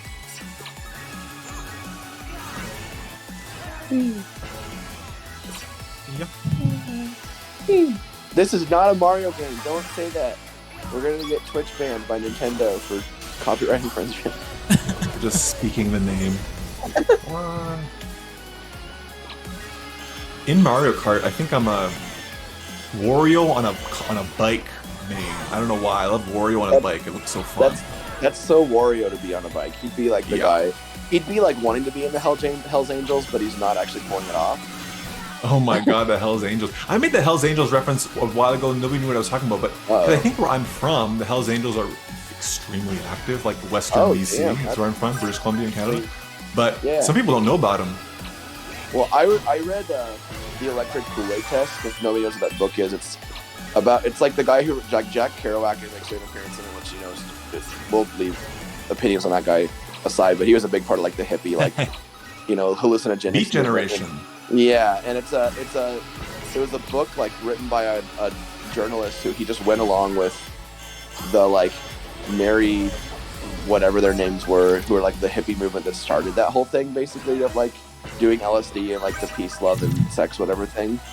And their like trip across the U.S. in a big rainbow bus, like holding like LSD events where they just give LSD to people and just like, oh my god, have giant freak out parties with like loud music and like mics like feedbacking into each other, and like it's a wild book. I recommend it. It was released in like the 60s, so there's some like kind of iffy terminology and stuff in it, but it's an interesting look into like a whole movement. And in that book there was why did I say that? I forgot. You said something and it was a reference to something in that book. I forgot what it was. I read that book. I did that. Hey, oh my God, Zach! Congratulations, your squall pulled it out. I did it. I'm so proud. I'm getting in my groove. I barely made the podium. I was shaking there on that last race. Wow. Oh yeah, I have to hit a button. Kart racer. Yes. Why is kart racer so fun? We love it. Nobody knows. It's one of the unanswered questions science cannot answer. It's true. But you said something that made me think of the Kool-Aid test, and I cannot for the life of me remember why. Hell's Angels, and some people don't know about them. The Hell's Angels, it turns out in the 60s, they actually were like really chummy with the people who like were in that movement, and they totally hung out with them and did like LSD and stuff apparently. Oh God. Yeah, like the Hell Angels were all Jack Kerouac. Like, I'm not a big, like, I'm all for people, you know, use whatever substances you want to, I guess. I personally, the idea terrifies me. I've got enough crazy things happening in my head all the time. I don't need any more. Right. But I love, like, reading about that stuff. I find it fascinating. So that book, I recommend it, The Electric Kool-Aid Test. It was very interesting. So, there you go. Well, I'm about to go to my local library and reserve it as we speak. It would not surprise me if the state of libraries right now well, I guess you're in Canada, but in the U.S., it would not surprise you if that was one of the books. They're like, we can't have this smut on the shelf encouraging children to do drugs. It's like, it doesn't need to be in the young adult section, first and foremost. And also, you don't have to, like, reading this doesn't make you go do drugs. It helps you to actually, like, learn, like, oh, so this is, like, what this stuff does. And then you can make an educated decision on what to do with your life, you know? But, well, we won't get into that. Inconceivable. Yeah. Oh, hi, CF 2009. CF 2009 was possibly interested in joining a race or two. What do we think about that? Ooh. I mean, it's your channel, Phil. I know, but I'm very open. I will defer to you. I'm down for whichever. Okay. I say nobody else shall ever be permitted to grace the stage with me, Zach, and Phil. If you intend to infiltrate. I say no one but us should be allowed to play Chocobo GP ever again. Ever. No one. And everyone else. Tell the servers. It's over. I'll call Square Enix real quick. Do you mind? You're in Japan. You're probably closer. And be like, hey, sir. That's right. But no, that sounds great. Okay. I will, CF, would you post your friend code and I will add you, or I can post mine? Not sure how it works. Or whispering is also an option. Yes, whisper. But I'm not using Twitch though. Like, I don't have that window open. Oh my god. I only have this MacGyver setup where, I am Daniel McGee. Thank you for the resub or the gift sub to Travis. Hey, Travis. Travis. A riot starts. It's just incredibly violent. We're knocking over bands and stuff, screaming Travis's name. That's so Beat Generation, by the way. I feel like it's so in the spirit. Yeah, for sure. It's so bebop. It's so jazz. It's so. I was thinking it was more just like after a soccer game, but you know. Well, yes. I cannot deny. Yes. I'm also like super anti-violence, but I love making jokes about it. You know. That's fair. I just find that kind of thing absurd, like, and really funny, where it's like someone shows up in chat and says hello, and all of a sudden everyone is like, you know, burning down, mini malls. It's like, what? Oh no, not the mini mall. Yeah, strip malls. And CF, what is your Switch name on Switch, if you don't mind saying? Because I will add you after these 4 races are done. Yay. So we'll have another friend racing with us. Hooray. Kaloo Kalay. We did it. We got a friend. I've been waiting for 31 years to make one of those. Me too. +4. 31 plus 4? Oh yeah, you were plus good at math, 5. you said. Yes. Ooh, I'm the baby? You're the baby. Yes. Wow. So real fun story. I don't know if anyone noticed, but I believe I heard somewhere that like Barrett is in the like Ferris wheel cart in this. If you can catch a glimpse of him, but it's like super hard to see. An Easter egg? Yeah. I mean, it's not. I mean, it's the gold saucer, and that is in the original game, so it's not surprising. But I mean, like, it is fun to be like, oh dang, like Barrett's in it. And it's Barrett of all people, like the most awkward date. Oh god. Yeah. So that's fun, but I don't even know where it is. Oh, there it is up there. I guess he's in it if you look closely. You're trying to distract me. I'm not gonna fall for this. I would rather not enjoy that observation. And that lovely observation, I'm just gonna... Who is my character? Oh, some of these characters I didn't even know, like Maduin. I totally forgot that that was anything to do with... I forgot where it was from. What is Maduin from? Final Fantasy VI. Like a random 6... I've not played it, actually. I played a little bit on my computer back in like 2001. And that's all I've played of Final Fantasy VI, so... It's like a little, you know, a slightly underrated hidden gem, I would say, Final Fantasy VI. Very few people know about that one. It's a pretty obscure game. I don't know if you know about it. I've never heard like of it. Sort of like, I've just heard of Final Fantasy VII. It was like, okay, there were, you know, it was just the first in the series, I guess. Something like that, yeah. I think it was only released in like Tonga and like Tajikistan. I think it was a weird region the most issue. obscure possible. Yeah. Yes. It was one of those released weird ones. Yeah, I heard it was only translated to Tagalong, so you have to learn how to play that. No, exactly. Yeah. Huge Filipino market for Final Fantasy VI. Otherwise, that's about it. Yep. Okay, Cameron, I will add you after these races. Thank you. Good. We did it. Oh, I see Zach is using this shortcut, which I didn't even know existed. Yeah, the shortcut. I was like, there are shortcuts in this. There have to be somewhere. This is the only course I found with one. So if anybody knows if there's other courses with shortcut, tell me, because I haven't found any. Bill must know. If anybody knows. And welcome, Share your potential secret knowledge. Tadpole. Hello, Ooh. Tadpole. How are you doing? Oh, Mortal Final Fantasy. Well, there you go. That's another one I haven't played. There we go. Evan, there are more Final Fantasies. I thought it was just 7. They called it Final Fantasy 7 because it sounded cool. That's right. Okay. It's like all the Kingdom Hearts game names, but it's just 7. Oh my god, not any Kingdom Hearts name. That's right. It's like when bands have like they go on their first national tour and it's like they call it their reunion tour. I'm like, that's funny. I like that. Oh, cute. Yeah. There's a power pop ska band I'm into called Devin K and the Solutions, and they do a lot of stuff like that. Just like their lead singer Devin K is like a really good video editor, and all their Twitter and Instagram advertising just really, really stupid, like Tim and Eric, like chaotic nonsense. And he's a really nice guy too. He's easy to like.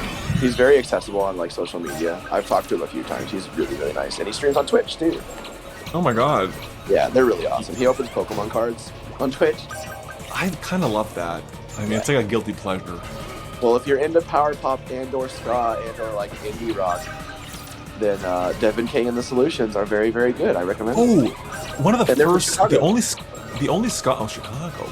Yeah. I have family there. My only my first experience with ska, besides like if there was a random radio hit that had this kind of ska, Sure. was Tokyo Ska Paradise Orchestra. Oh You yeah, must they're know. really good. I saw them live with the Specials. back in 2017. Oh my god. The Specials did like a Japan tour that Tokyo Ska Paradise Orchestra organized, and so they opened for the Specials, and it was cool. But like you could tell the crowd there was there because they're like Tokyo Ska Paradise Orchestra fans, and they were hyped for like Tokyo Ska Paradise Orchestra, and then they were like hyped during the Specials for A Message for You, Rudy, and like every other song they were like, "What is this? I don't know what this is," and I'm like, "Come on, That's so guys." unfortunate.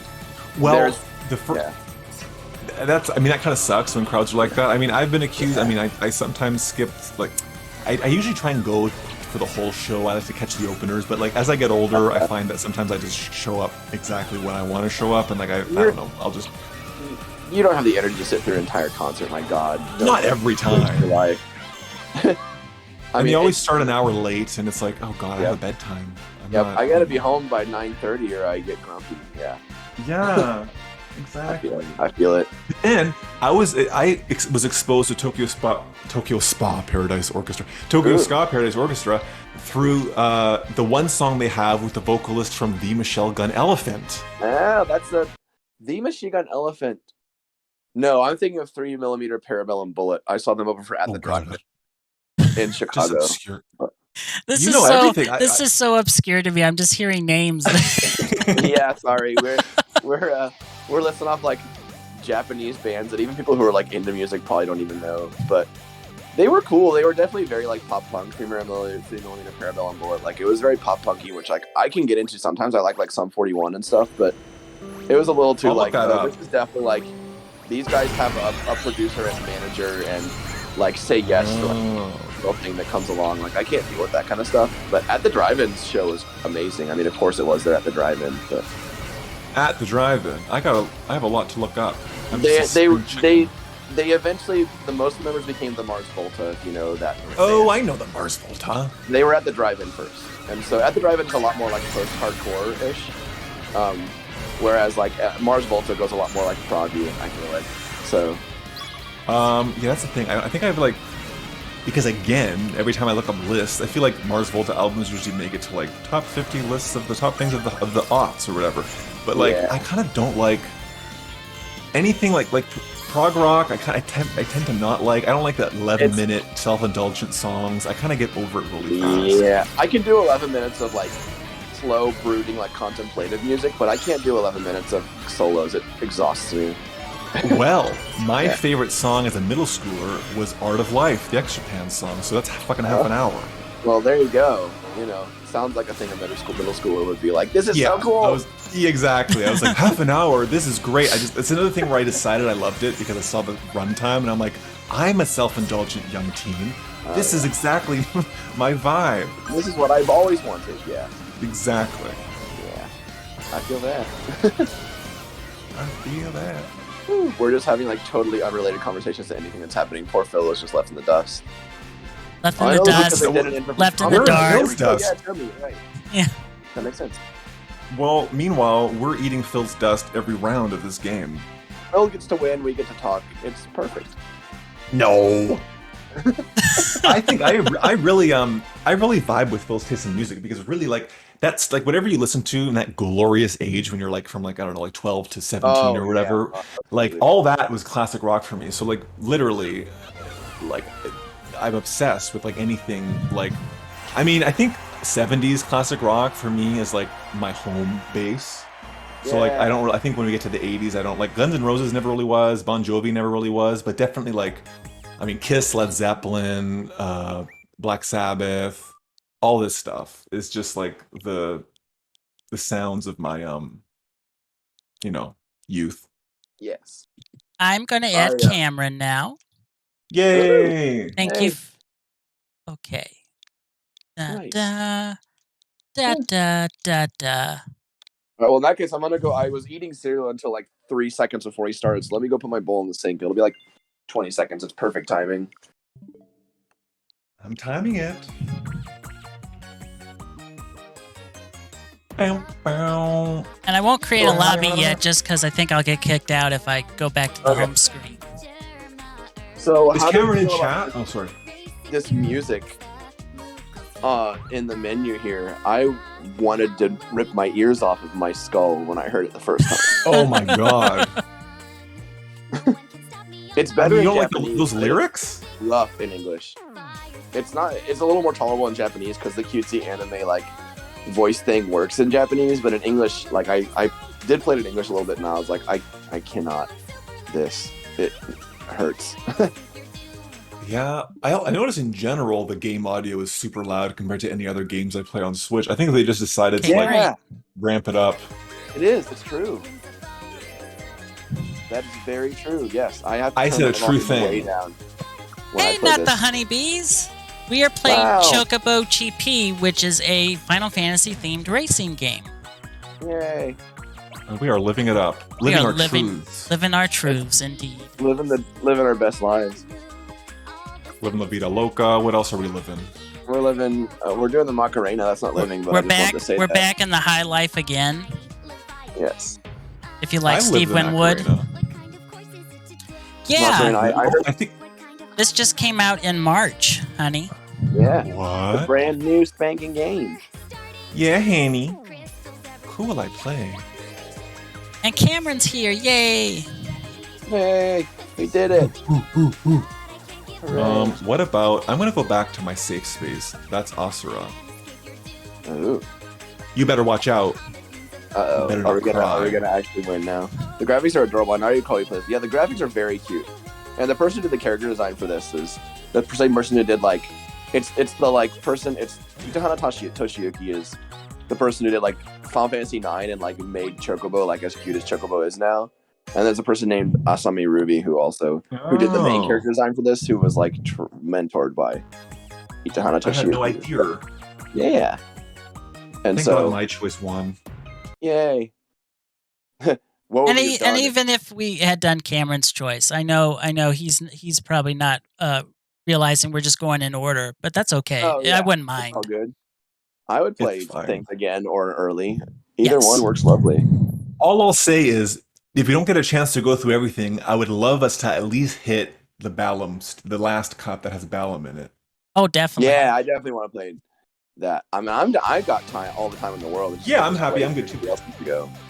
I'm not in a rush. I'll probably Yeah. be streaming for 3 hours, and we're just halfway through. So Beautiful. Well, Yeah. it's only 11:30 a.m. basically for me, so I have time.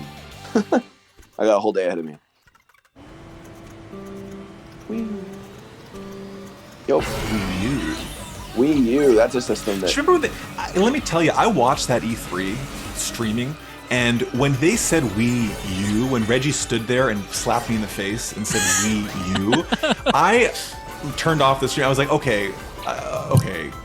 I think I had the intuition from the beginning it was going to be a flop. Not that not that it counts as sucks, but like, I was like, sir, you had the gall to stand on this stage and tell me Wii U.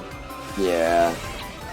I don't know. I think it's a good, silly pun name, but it's pretty bizarre. That's a system name.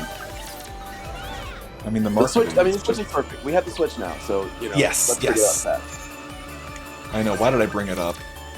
It's Oh alright. God, falling off the edge. This part is tough. Yeah. You have to know it's coming. Is what it comes down to. Like, Right. yeah. And even then, it's tough. Like every time, I'm like, that was close. Always, like, without fail. Well, certainly for me. oh, this is gonna hurt. Uh oh. Okay, never What did mind. you do? I had my power up. It's okay. Oh. Good.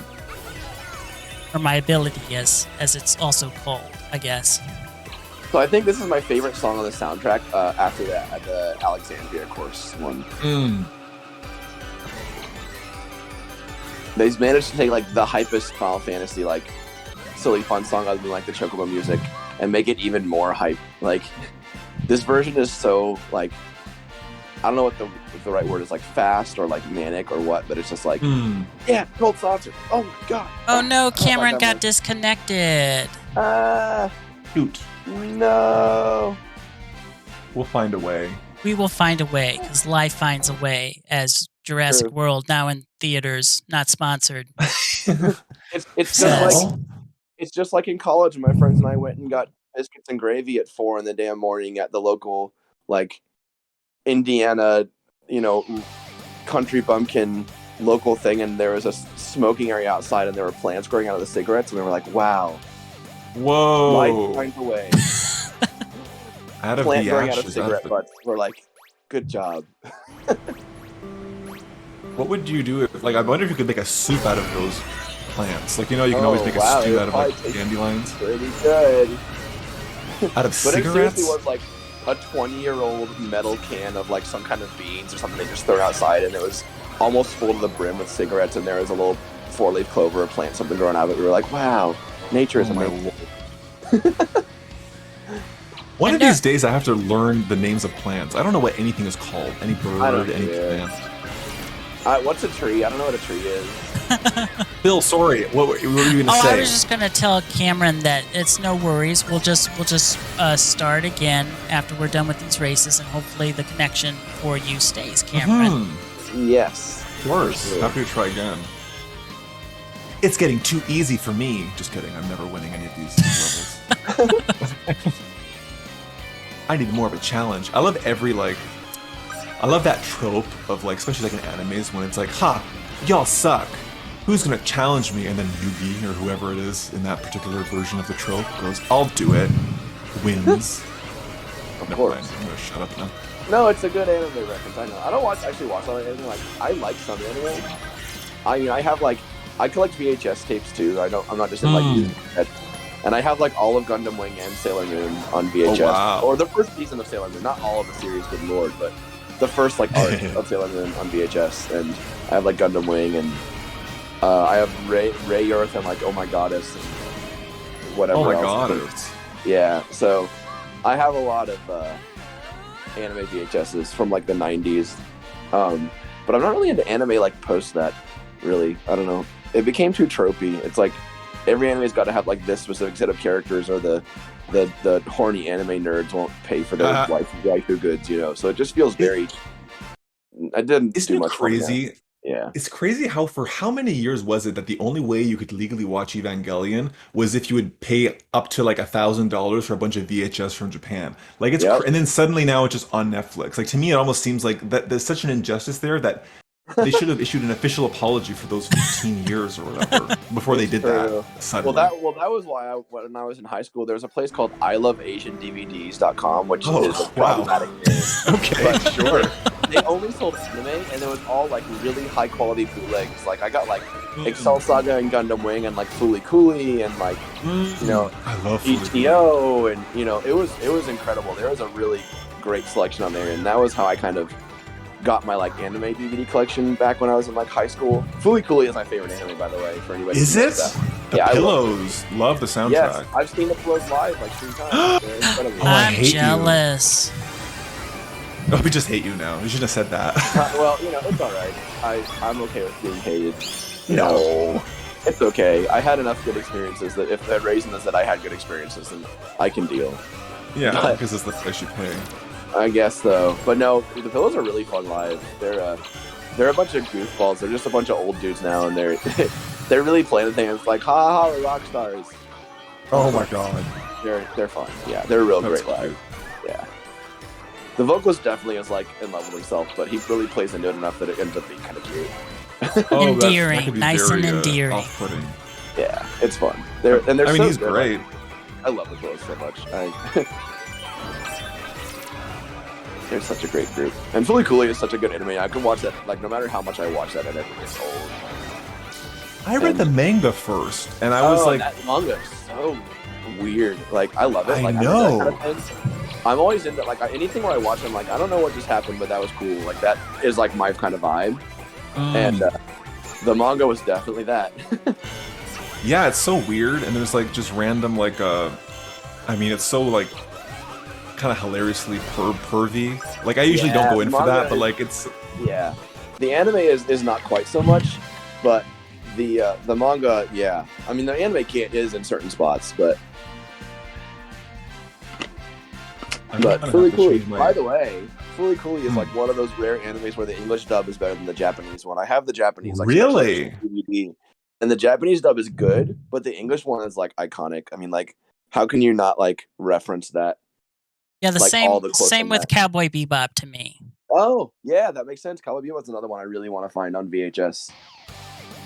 But I got so many tapes. I have a tiny Tokyo apartment. I'm just I'll buy 20 VHS tapes. I have room for that. It's I don't know where I'd put it, but I'll figure it out. Let me know if there's any double audio, because my earbuds ran out of batteries and I'm using the laptop output now. So if there's any double, just let me know. I'll figure it out. You sound incredibly yeah, wonderful. You sound crisp to me. Hey. Not that I don't mind you in stereo or anything. I love that. No, sort of be optimal, maybe. Oh yes.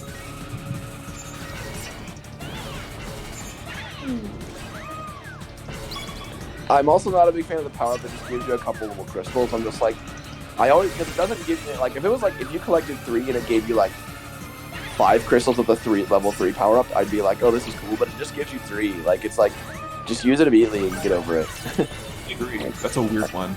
Yeah, I mean, it's just there. I think it's just like throwing that away. You know, you're not always getting amazing power ups, but even so, it's like, what a nuisance. It should give you like a 4th or something, like something, Yeah, something to make it worth your time.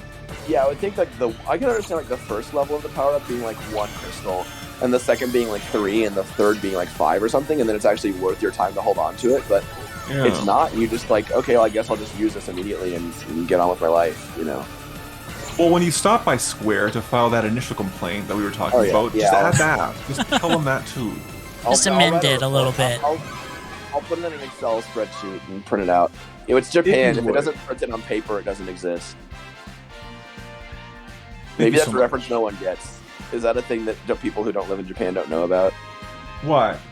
Japan, like working at a school in Japan, I was a teacher for like 5 years, an English teacher, and it was like every single announcement. It's like we're you know changing out the faucets on the 3rd floor bathrooms in the east side, and you had like a little piece of paper with a note was sent. Every single person had to stamp it with their little like name stamp, their like Hongo stamp, to okay it, and that was everything. It was just like I'd get to school, and that stuff was passed on the afternoon after I went home because I was only there until the students went home, and I'd come in the next morning and there'd be like 7 pieces of paper every day, and it's all just like announcement that could easily just be like in the morning meeting. You'd be like, so just so everyone knows, we're going to be, you know, doing this thing at the building, or like this club is going to have their like meeting time changed. But every single one is said in a meeting and handed out as like a piece of paper memo. It was absurd. So that was the joke I was making is if I'm going to go file a complaint, I have to print it out or it won't exist. Well, tell it again, because I get it now. Tell it again. Oh, I mean, that was basically the joke was like, you know, when you go file that complaint at Square Enix, definitely, you know, make sure to include that. Like, oh yeah, I'll add it to the memo because I'll have to present it to them on paper. I can't use a PowerPoint. They don't use PowerPoints in Japan. They do on Zoom now, but like here it's like on paper, you know. I remember I did a speech. I was at a speech contest, and I came with like a PowerPoint and a USB. I was like all ready to do it. Like I've never seen something like, oh, where's your paper to read from? Like paper to read from? They're like, yeah. And I'm like, where's the computer that I plug my USB into and put my presentation on the screen? They're like, what presentation? What are you talking about? And they had to give me like a script that I handed into them earlier of my like, you know, speech, to stand on the podium and just read from. Like that's how Japanese people do speeches. They don't like do a speech. It's just reading aloud. It's bizarre. That's tough. Yeah, it's easy. I mean, you just read from a piece of paper. It's like no pressure to actually do a real speech. But that's why, like, at my university, when the Japanese students would come for their exchange, a lot of them would have to do like a quick, like, couple month, like, crash course on like how to go to class in the US because they didn't know how to like write a proper report with like sources, and they didn't know how to like make a PowerPoint and do a speech like, you know, based on the PowerPoint. Like it was crazy. So very different here in those ways, the way education and presenting things works. So Right. yeah. I would like to welcome Cameron back. Hopefully the connection Yay. holds for Yes, them. we are hoping for that. Cameron. Cameron. I just start breaking things in my apartment. I just hear every cassette. I'm just like, Cameron. It's on. I am picturing Whoa. that visual and just loving it. It's very funny. I feel like it's a It's nice Family to get Guy like excited. joke almost. I feel like it's very Family Guy. Oh, true. Yeah. Oh god, this is not going well for little old Peter. Not going good for little me either. I'm just Oh barely ahead of you. no. Whee.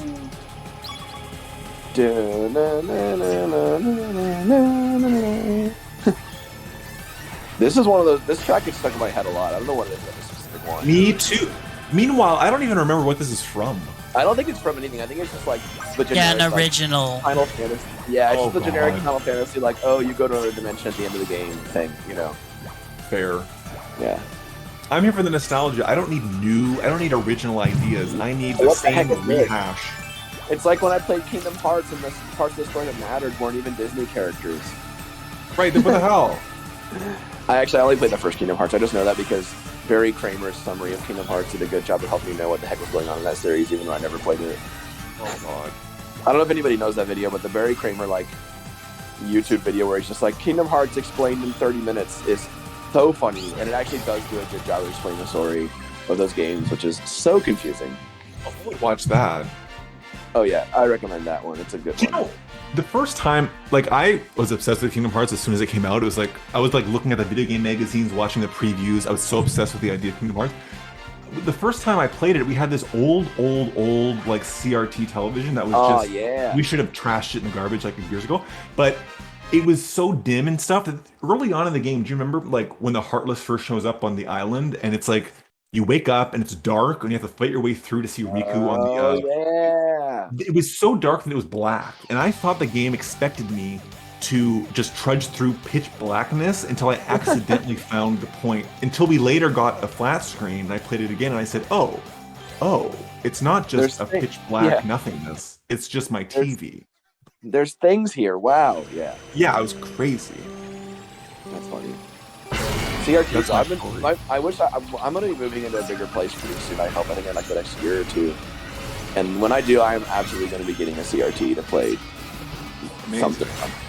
We love CRTs. A nice Sony Trinitron, perhaps. Yeah, Trinitrons are so expensive. I'm just going to get a consumer model, I think. Yeah. You know, that's the thing is like CRTs, because they're so old, they're so prone to breaking too, and it's like I don't want to pay hundreds of dollars for a Trinitron like PVM or something, and then end up like it breaking after a few months, and I'm like, well, because there are people who repair CRTs, but there's like one person in the US, and I don't know any in Japan, and it's like, in that case, I'm not gonna open a CRT. It's so dangerous to work on tube TVs because they're so prone to like, you can get electrocuted really easily. So you need a professional to work on it, or somebody who like knows what they're doing at least. And yeah, so I'm just gonna get a cheapo consumer model because those are a dime a dozen, and if it breaks, then I'll just get it disposed of and buy another one. Kind of tragic that since 2020, so many different collectors of things are now upset because prices are so high because everybody became a collector of everything, and everything is just expensive. Retro gamers sucks. Yeah. That's one thing that comes up on my streams a lot. I used to be a big collector. Like, I managed a video game store for a couple years, and so I had like access to retro games and at a discount and things. And so I had like 700 some games and like 30 systems. It was absurd. And so I was like really into collecting. That was kind of what I did. And eventually, like, I sold my collection before I moved to Japan. And there was a while there where like I was like, man, things are worth so much now. It sucks that I sold my games when like they weren't worth as much as they are now. And now that I think about it, I'm like, why is it that like the fact that they're like more monetary value makes me like regret having things that I didn't even like, or regret not having things that I wasn't even like really thinking about until like all of a sudden I realized they're worth like a lot more. That's dumb. That doesn't make sense. And now that I think about it, I'm like glad that I sold them at a time that it was good for me and that place I was at in my life. And also like somebody who wanted games who wouldn't have been able to afford them at the price they are now was able to get them at more reasonable prices, and hopefully they still have them and are enjoying them. And that was, that makes me feel good knowing that I'm not like, oh man, I'm glad I kept my games, now let me like charge somebody way more money for it. Like, that doesn't make sense to me. It's better and more, I think, I don't know if ethically is the right word, but it feels morally better to me to be like, or yeah. I think by the way, Cameron is absolutely dominating us. Yes. Point that out. I noticed. I got that vibe because I've streamed this game a couple times, and anybody who comes in and is like, "Oh, Chocobo GP, I'm a big player of this," they're like super good. I'm just like, I'm super casual. I'm just like, whatever. I just want to play the game and have a good time, and that's it. Like, so to me, when last time I was streaming it, and then somebody came in and said, "Oh, I played this. I'm top 20 globally." Yeah, I'm like, wait, what? Okay. But oh again, God. I think it's just a thing of like anybody who's going to be on Twitch like looking for a specific game to watch and pop into somebody's stream. I think that's kind of how it is, and that's cool. Like I don't really do like dating games, so it's cool to hear about people who are like something. So it'd be like people who still play Theat Rhythm. I love anybody that. at this point. They're all going to be amazing. Oh yeah. Yep. Because like I said, I play this like every day, but it's just like I'll do like a couple GP runs and then I'm done. So it's definitely not where I'm like, you know, training and looking up techniques and things. I'm just kind of like playing it for fun. No. Nar. Your Australian accent. No. It was nice. Yeah. Thank you so much. That's the one word I know. I'm gonna refill my water real quick. I'll be back in just a second here. Okay. Gotcha.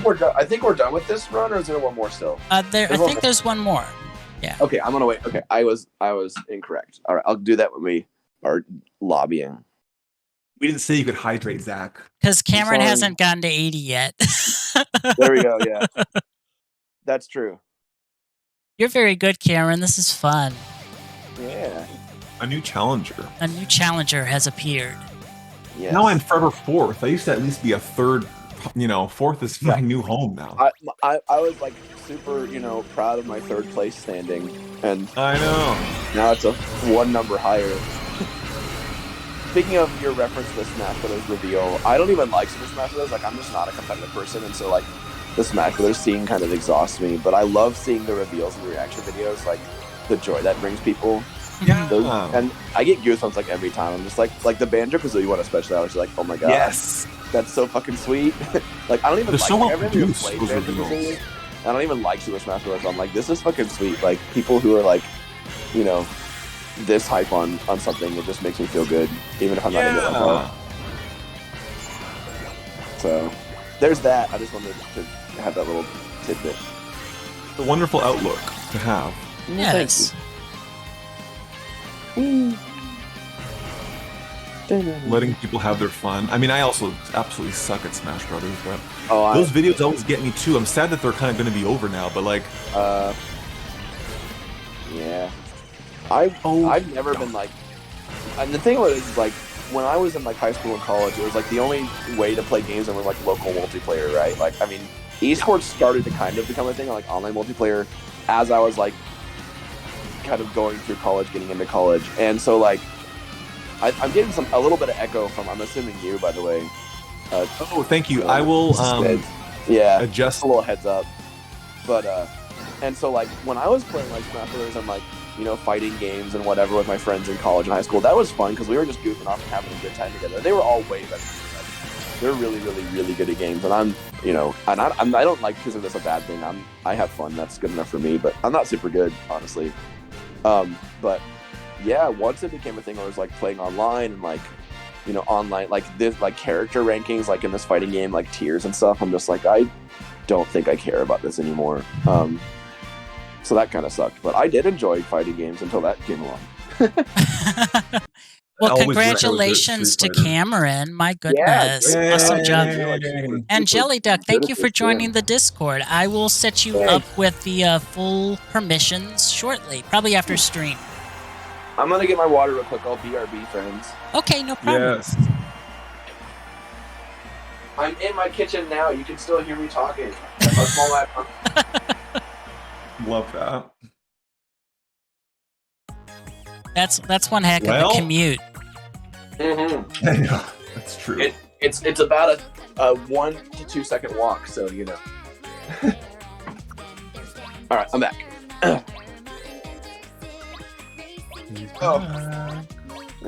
Get that dinosaur movie. We're back. Oh my goodness! That's me right now. I use that reference when I return to a Discord that I previously exited. I go or I return to a stream. I'm like, I'm back. A dinosaur story. No one gets it though. Well, I would get it if I was there when you said it. So I appreciate that. Yes, a dinosaur story. I watched that movie. I mean, I was like a cartoon kid. Like my dad would put on like a western because he's big into westerns and stuff. And I'd be like, is this gonna become a cartoon? Because I thought of like Osmosis Jones and like Oh god, Osmosis Jones. The Roger Rabbit movie, and I don't know what else turned into a cartoon. There were a few, but I was like, is this gonna become a cartoon? My dad's like, no, it's not gonna become a cartoon. And I'm like, I want to watch something else. Like I was that kid. But Oh, how we like to get along. Oh yeah. Sing with that me. song. I'm listening in Japanese, so I have to sing it in Japanese. But the Japanese lyrics are exactly the same, pretty much. By the way, God. it's better in Japanese though because it's the anime voice thing. Again, I said that a second ago, but I'm like, it's more tolerable in Japanese for sure. It's a thing for sure. Yeah. It's a thing. That's why it's like when people like do the thing where it's like Aerith in Final Fantasy VII Remake. Like everybody, the voice acting in that was generally really good, but I will say that like they definitely like played up like the cutesy anime girl part of her character in that, like in the writing, and they kept that in the English translation. And I'm like, this is really painful to listen to. I can't deal with this. So I switched to the Japanese dub like immediately. I just think it's a character trope that just doesn't work in English. Like I don't know why it works in Japanese because it's not like those kind of people actually exist in real life here. Right. But I don't know. It's really grating in English. I cannot deal with it. I don't like it either. I mean, not that I heard that specific one, but what you're talking about is a very common thing. Yeah. That just doesn't work. Yeah. Well, it's the same thing as like, who was it? Oh yeah, Chicken Stew streaming like Xenoblade and the little like cutesy Xenoblade like plant man person feeling. I can't remember his name. He has a voice like that, you know, and in English it's just like insufferable. Like, oh my god. And then Chicken Stew goes play it in Japanese and everyone's like, oh my god, I want to protect it with my life. It's the cutest thing I've ever heard. So it's like, just doesn't work in English. I don't know why they try and translate those things. Like, you don't have to leave that in. You could easily just make the character like have like not essential, you know, a cute way of talking that makes sense in English and not try and like make it a Japanese thing, but they're saying it all in English. Like, I don't know. That's I work with translation a little bit in my job, and so I get worked up about it pretty easily. But it's just the thing that I don't get it. Like, why bother keeping it if it's annoying? But you know, you gotta do it. Yep, apparently. It's in the contract. Riki, not just Riki though. Of course, you have to roll the R. Riki. Yeah. Riki. My name is Riki. I knew somebody would know. You're the RPG friend. You're actually learning Japanese in Duolingo. Ooh, I've never used Duolingo. By the time it got to where Duolingo was a thing, I'd already like pretty much gotten to where that wasn't really, like, I'm already, you know, I'm here in Japan, and so it wasn't a thing. But I'm curious how well it works because I've heard a lot of people talking about it. Fun. They like gamify it, you know. I don't really have it very much, but the last time I downloaded it, I noticed the ads were like way more. Unless you pay for it. The only thing I've used, it's like a gamified like study tool, is what's called WaniKani.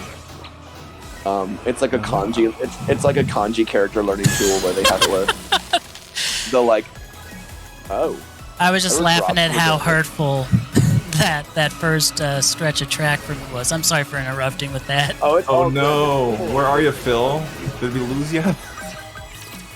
Yeah, it is funny how you can be in like, especially at the beginning of the race when everyone's so close to each other, you can be in like first place and then a few things happen and you're like all the way at the end.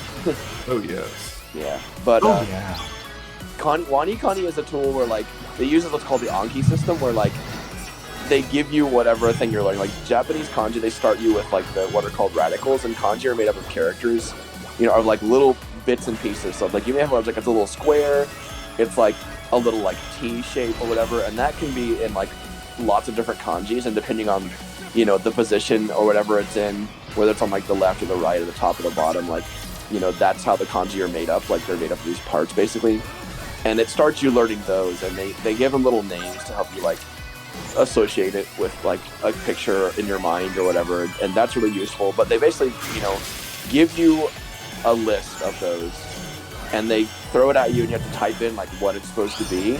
And if you get it right, like then the first time you do it, you get it right, they'll say, okay, in 2 more hours you will review this again. And if you get it wrong, they'll say, okay, in 15 minutes you'll review this again. And so they keep on, if you get it right, they basically just extend the time, and eventually it has it where it's like you may be doing something for like a month from now eventually, or like 2 months from now, you know, because the longer it is, the more your brain has to work to recall what it is that you learned.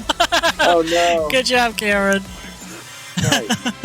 And that makes it so that like if your brain has to work to recall it and it's able to recall it, that actually solidifies the concept in your brain even better. So it's a really like good system. But it also costs like $100 a year for WaniKani, and it's like really, really intense. Like you have to do it several times a day if you're going to really get the use out of it. But you can learn like all the kanji in like a couple of years if you actually use Wanikani as you're supposed to. That Anki system is awesome though. So there you go. Tomi's suggesting something called drops, which I've never heard of. Is that something we know Order, about? yeah. And they just released a series of Pride decks for Japanese. Hot damn, well that's cool. Gay. Love it. We love it. But yeah, that's awesome. I think like stroke order, like I don't really write, like nobody writes handwriting in Japanese anymore, but learning stroke order actually really does help you to like solidify a character in your mind and remember it quicker than just looking at it, because you're remembering like a process as opposed to just like a character you've looked at. Basically, stroke order means like the order you write the lines in the kanji in, by the way.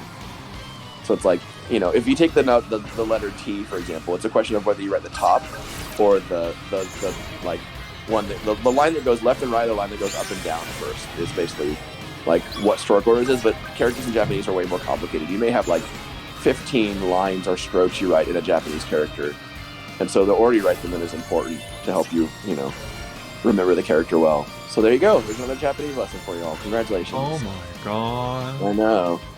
Get me started, I never stop. Just feel free to interrupt me and say, Zach, don't worry about it. We get it. Because I'll go on forever. No, I'm on autopilot here with the stream, so this is wonderful. Beautiful. All feels planned. And oh no, I talk forever and he wins. I have been hit by 3 of those fire things on that turn. Oh no. That happens. It happens. Well, whoever comes first got hit by one now too, I think. I blame Yuji Naka, who probably sabotaged this game after he was booted. Yeah, quitting Square Enix on bad terms. I think that was everyone involved was fault for that. He just was being a whiny baby about it, to be totally honest.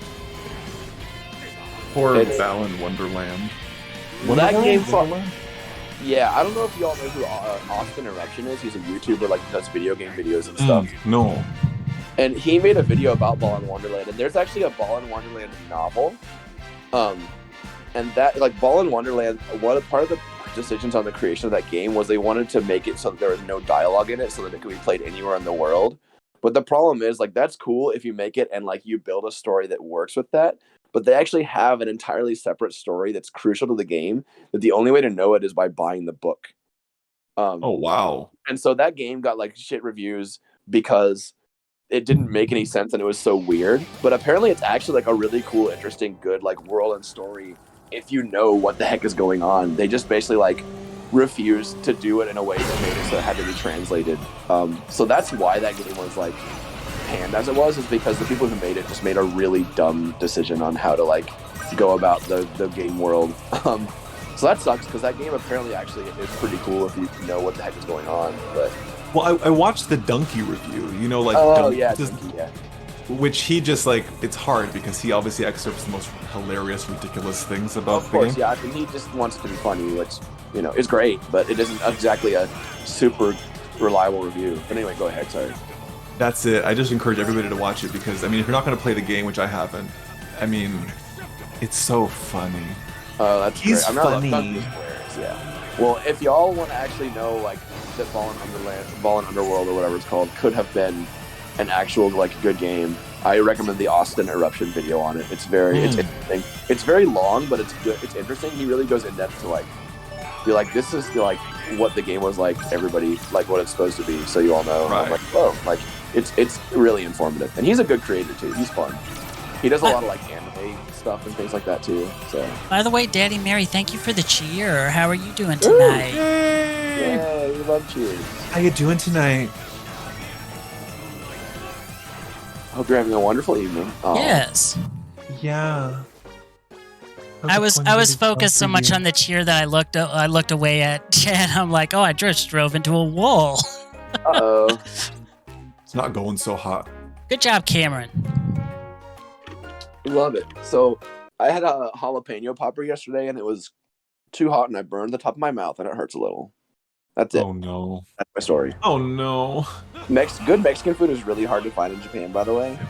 And I got really lucky yesterday. We were going to go to this place that we know has good Mexican food, and then it was too full for us to get in, which of course, because it's a popular place.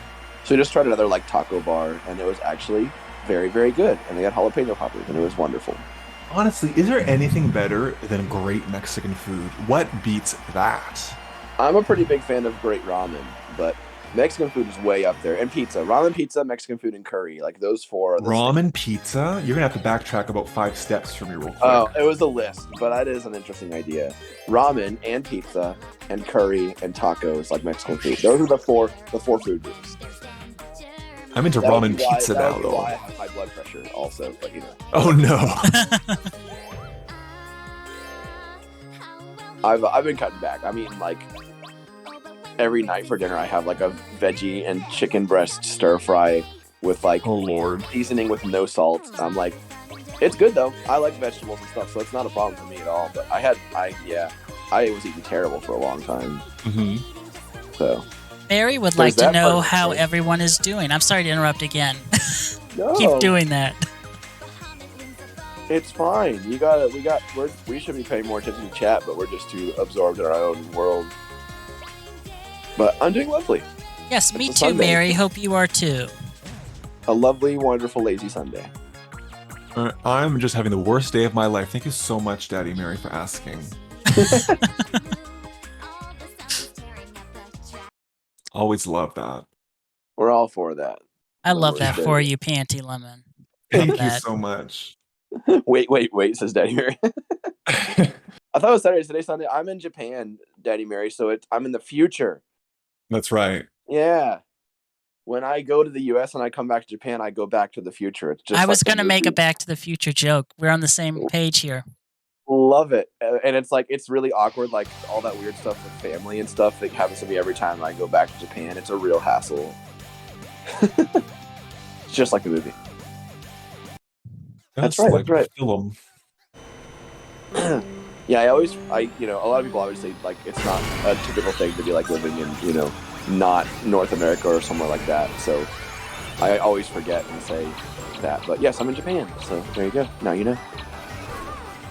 Especially in the Twitchosphere. Although I follow one Japanese Twitch guy who's his whole thing is to stream Ring Fit Adventure, which inspired me to get the damn game. I've seen that ring in your hanging from your Yes. wall Ooh. when you stream. It occasionally gets used. Fun. I also Isn't like it that just? game has a mode where you don't jump or anything. It's just like you're in a Japanese apartment on the second floor, make any noise, Yes. your neighbors will call the cops, kind of thing. Very thoughtful. They won't They get call the serious cops, about but that, huh? I definitely am like pretty loud. Like I stream and I play music and I Yeah. talk to my parents on the phone. I know my neighbors could probably hear me, but Oh, they've no. never said anything. They're nice, thankfully. But they could complain about it. And they'd have every right to, but thankfully they don't. So Cops would come get you. yeah, that's it. The realtor who goes between me and my landlord will make a very polite but firm phone call to ask that I please be more quiet. No. That Japanese life. Is it common in Japan for a rental situation to go through a realtor?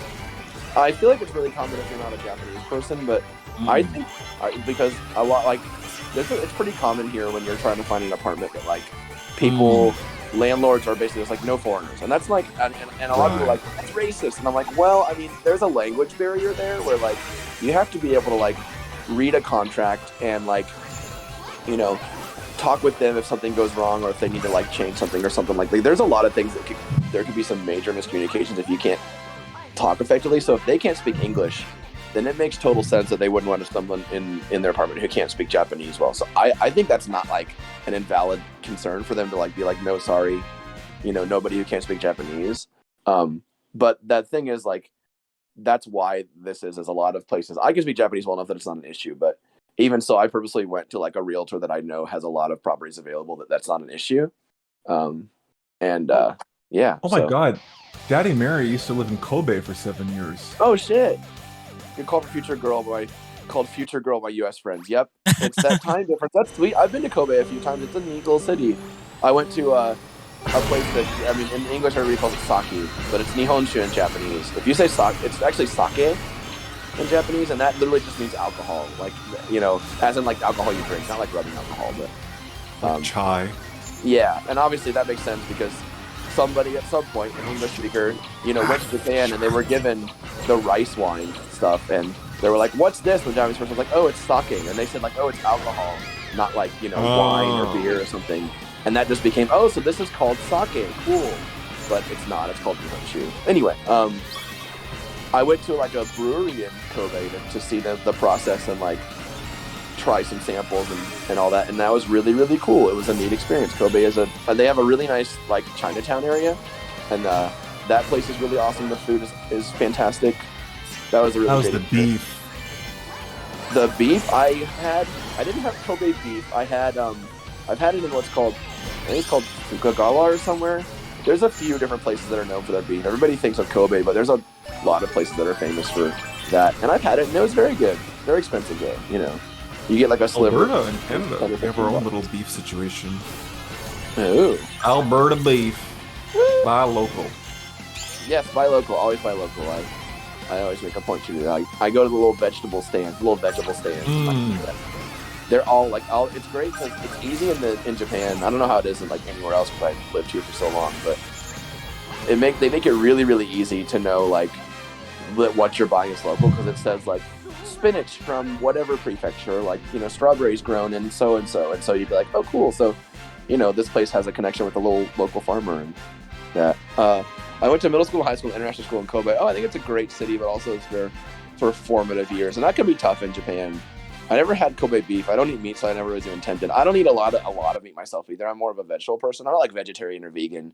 I just don't enjoy meat that much. I miss Family Mart on the train so much. Yeah, Family Mart is cool. I'm more of a 7-Eleven person. I think 7-Eleven has like the best food and stuff like that. But Family Mart is also like really solid. And now they have Family Mart. I don't know if you know this or not, Denny Mary, but they have Family Mart socks now that the like stripes at the top of the sock, it's a white sock, and the stripe are in the color of the Family Mart sign. It's that like green and blue. And the expat community in Japan was obsessed with those for a minute because they're just so dang cute. So that's fun. That sounds like the version of like, because Canada's got the Hudson Bay stripes. HB's like a Hudson Bay company. Yeah. These iconic colors, but like I feel like it's one of those things where maybe it's better to buy it, and then if you live somewhere else, wear it there. Because I think if I see somebody in Canada wearing the Hudson Bay company colors, I'm like, girl, something else, something different. Like, I mean, it's like living in California or LA and having like, it's like living in New York and wearing an I Love New York shirt. Exactly. That's the vibe. The only I Love New York shirt you're allowed to wear is New York from Flavor of Love. But oh no, and a clock necklace. I love, like, Flavor of Love is the only reality show I've ever enjoyed watching because it was just so absurd. Like, a lot of them, it's like, okay, these people actually are trying to, like, I mean, I don't know if find love is the right word, but they're definitely trying to, like, play the reality show game and, like, they're like, oh, I'm like a sexy person who's going to get this sexy person and be famous on Instagram. But Flavor of Love was like, hi, we're all absurd people. And I'm like, this is exactly what I wanted out of reality TV. Like, that show was amazing. I never watched it, but that's a pretty good selling. It's so good. It's incredible. Absolutely 100% recommend at least the first season, because they're just crazy. Like, it's silly, and it's Flavor Flav. Like, he's an absurd person anyway. So it's great. I love it. Public Enemy. He's from Public Enemy, right? Is he the second? Is he the non-Chuck D guy? Oh yeah, he was the hype man. He was just like, yeah. Yeah, exactly. And that was his thing. He was like, yeah, boy, that guy. And he released an album on Flavor of Love, was like in its peak of popularity, and it is horrible. It is one of the worst albums I've ever heard, and I love it.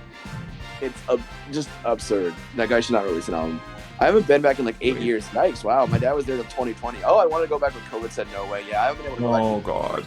Either. I know how that is. It sucks. But, That whole thing. Remember that? The virus? The thing. What else was I? Oh, and I was in Kobe, I also went to Arima Onsen, like Arima Hot Spring, which is like one of the most famous hot springs in Japan. That place was really cool. That city is badass. It's like super old school Japan, like nifty, cool, old hot springs. I love that. Hot spring, so hot. I'm a big hot spring guy. I love them. Me and Phil hate the hot springs. We think they're gross. No, Sorry. I will say a lot of people are like not down for. I mean, you're joking, of course, but a lot of people are not down for house rings because you got to be naked in them, and that weirds a lot of people out. Oh yeah, well yeah. It doesn't really bug me too much. I know, like, you know, people have body image issues, and that's not like an easy thing to just say. Come on, you can just deal with it. It's a cultural thing. Like, that's not a simple conversation, obviously. But like, I mean, me personally, it doesn't bother me at all. I think it's pretty normal, and nobody cares, like, you know, in the baths. But again, you know, whether people care or not has nothing to do with how you feel, of course. So, you know, I'm not trying to like negate that, but me personally, I'm like, you know, I love them. I think they're awesome. Zax, you're fully a nudist. Oh You yeah, say, hey. it's freeing. That's right. That's what they say. No, the baths just feel great. It's awesome. It's so relaxing, and the sauna feels incredible. And like, yeah, it's a great way to just like wind down and de-stress. It would be, huh? Yes, it feels wonderful. We love it. Or I love it. We love it, don't we, folks? Oh yeah, I just say we to refer to myself a lot. Like, I'm streaming, I'm like, we did it, we beat the game, and I'm definitely the only one who's playing it. But I want everyone to be involved. I do the same thing It's because nice. I like it. It's a team effort. People are cheering you Yeah. on. I mean, I didn't beat it myself. Everyone's here supporting me. Come on. Exactly. Love that. Yeah. I will say I have a really small community. Even like, you know, I usually have like maybe 4 or 5 people watching and a couple commenting, but like, even then, like, you know, it's great to have like people around rooting you on. And my streams are definitely more about like, oh, now we're talking about whatever, and that's like, I'll get like 20 minutes of game done in 2.5 hours. Like, that's my stream. So I'm not the kind of person where it's like, I want to beat this game. Like, the games are definitely like about the 5th reason I stream, maybe. So I think that's pretty, in an ideal scenario, I think that's my vibe too. I love when people in chat are just being funny and I get to watch them be funny. I don't know. Like, that's what I love the most. Right. I love Folks because people are so funny out there. People are so funny. My streams are always just like really, really intense, deep conversations. It's always like super involved, long tangents about, you know, the world or whatever stuff. But I love that. I'm really into that. I like that. But it's always fun to pop at people's streams, like, especially like the community, like, you know, like Phil here and like Chicken Stew and Joe and all those folks. Like, you guys are hilarious. All those ones. Ardrick47, I got to where I am as a viewer all by myself. Yeah, there you go. I hear you loud and clear, bud. Yep. No support from anyone. I think we're almost to the Gollum Garden. Yeah, I think so. I think it's the next one or the one after the next one. I'm gonna show off one of my Chocobo costumes. Ooh. Oh, yeah. The Did you get one, I love it. I am ashamed of myself because I've actually grown to like this title screen music. I didn't say it a second ago. I didn't want to admit it, but I've Burn the Witch. I'm like, I'll wake up and this song will be stuck in my head. I'm like, oh good, it's gonna be one of those days. But oh good. I like it now. Try I'm growing to Squall. enjoy It's it. my It turn grew to on me, but it Squall. took a while. Don't you find it weird that maybe it's not weird, but the vehicle they chose for Squall was the vehicle that shows up for 5 seconds when he's ramming into Adia's parade float? I mean, they could have chosen like one. Aren't there of the more vehicles. iconic vehicles? I mean, they could have chosen like one of the vehicles that's like in the overworld that you can rent, I guess. Yeah, that's what I was thinking. I feel, I don't know. I personally like heard that, you know, because I read an interview of like the makers of the game, like they talked about like what's coming up in it and stuff, and I was like, oh damn, it's cool they chose like, and because that is an iconic scene from the game, like the parade with the Ghostbusters is like a really, really, really like, and especially back when that game came out on PlayStation 1, like the graphics like in the FMVs were so like incredible, and like the way that it was like switching between like gameplay where you were running around and then it would all of a sudden seamlessly go into like an FMV, like that was wild, and that's part of that scene. So me personally, like the car that he drives in that scene, even if it is literally for like 5 seconds, it was stuck with me pretty well over the years. So we gotta redeem for plushie power. Oh my goodness! Are you all sitting down? I hope you're all sitting down because we got plushie power. I was standing up for this entire stream, so that was a shock. Okay. I can't wait. Daddy Mary, you've seen my collection of plushies. Do you have a particular category you would like a plushie in? I don't have any Final Fantasy ones, unfortunately. So. Oh dear, there's a lot of Chocobo ones. They're very cute, by the way. I know. I want one. It's just well, none of I the might have shops, none of the shops I go to have them. What would you like, Yeah, Mary? And go ahead, Zach. Oh no, sorry. I'll have to find a small one for you and bring it along. They're usually pretty easy to find at like secondhand shops here. When I go into the U.S., I'll Which drag one? it along with me. Which one is Sylveon? Is that the pink one? The which one? Sylveon. Do you know Oh, Pokemon? Is Sylveon the pink one? I think. Yeah, so. Sylveon is like I the don't EV know. evolution I that's haven't like white and played pink. Pokemon in 20 years. Okay. Right here. Hopefully the camera isn't zoomed in on anything. It shouldn't be right now as I reach for the...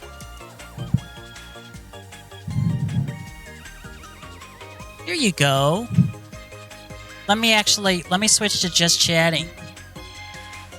Oh, bye, Yeah. Jelly Duck. You have yourself a lovely day. Have Oh, a that's so lovely, cute. wonderful day. I'm going to switch to just Goodbye. chatting real quick and show off Sylveon. Yay. There he There is. is the Sylvie. Look at the bow. Isn't that adorable? Oh my goodness. I'm getting cavities at how sweet this is. So We thank you, love Daddy Cool. Mary. I love that. Yeah. We love. A set you right here. You can watch while we do our next race. Whoops. Do you remember the tweet where there was a tweet once? I don't know if you know this. There's a tweet. And it was when Sylveon was announced and they showed the pictures. And then somebody was tweeting like, so that bow, if you cut the bow off, is that like part of the anatomy or what's going on with the bow? Yeah. Oh no. I thought that was funny. It's a good question. I mean, if you It's a take my good smartphone question. away, it's a part. It's like removing one of my fingers. So Right. Same At thing. this point. Yeah.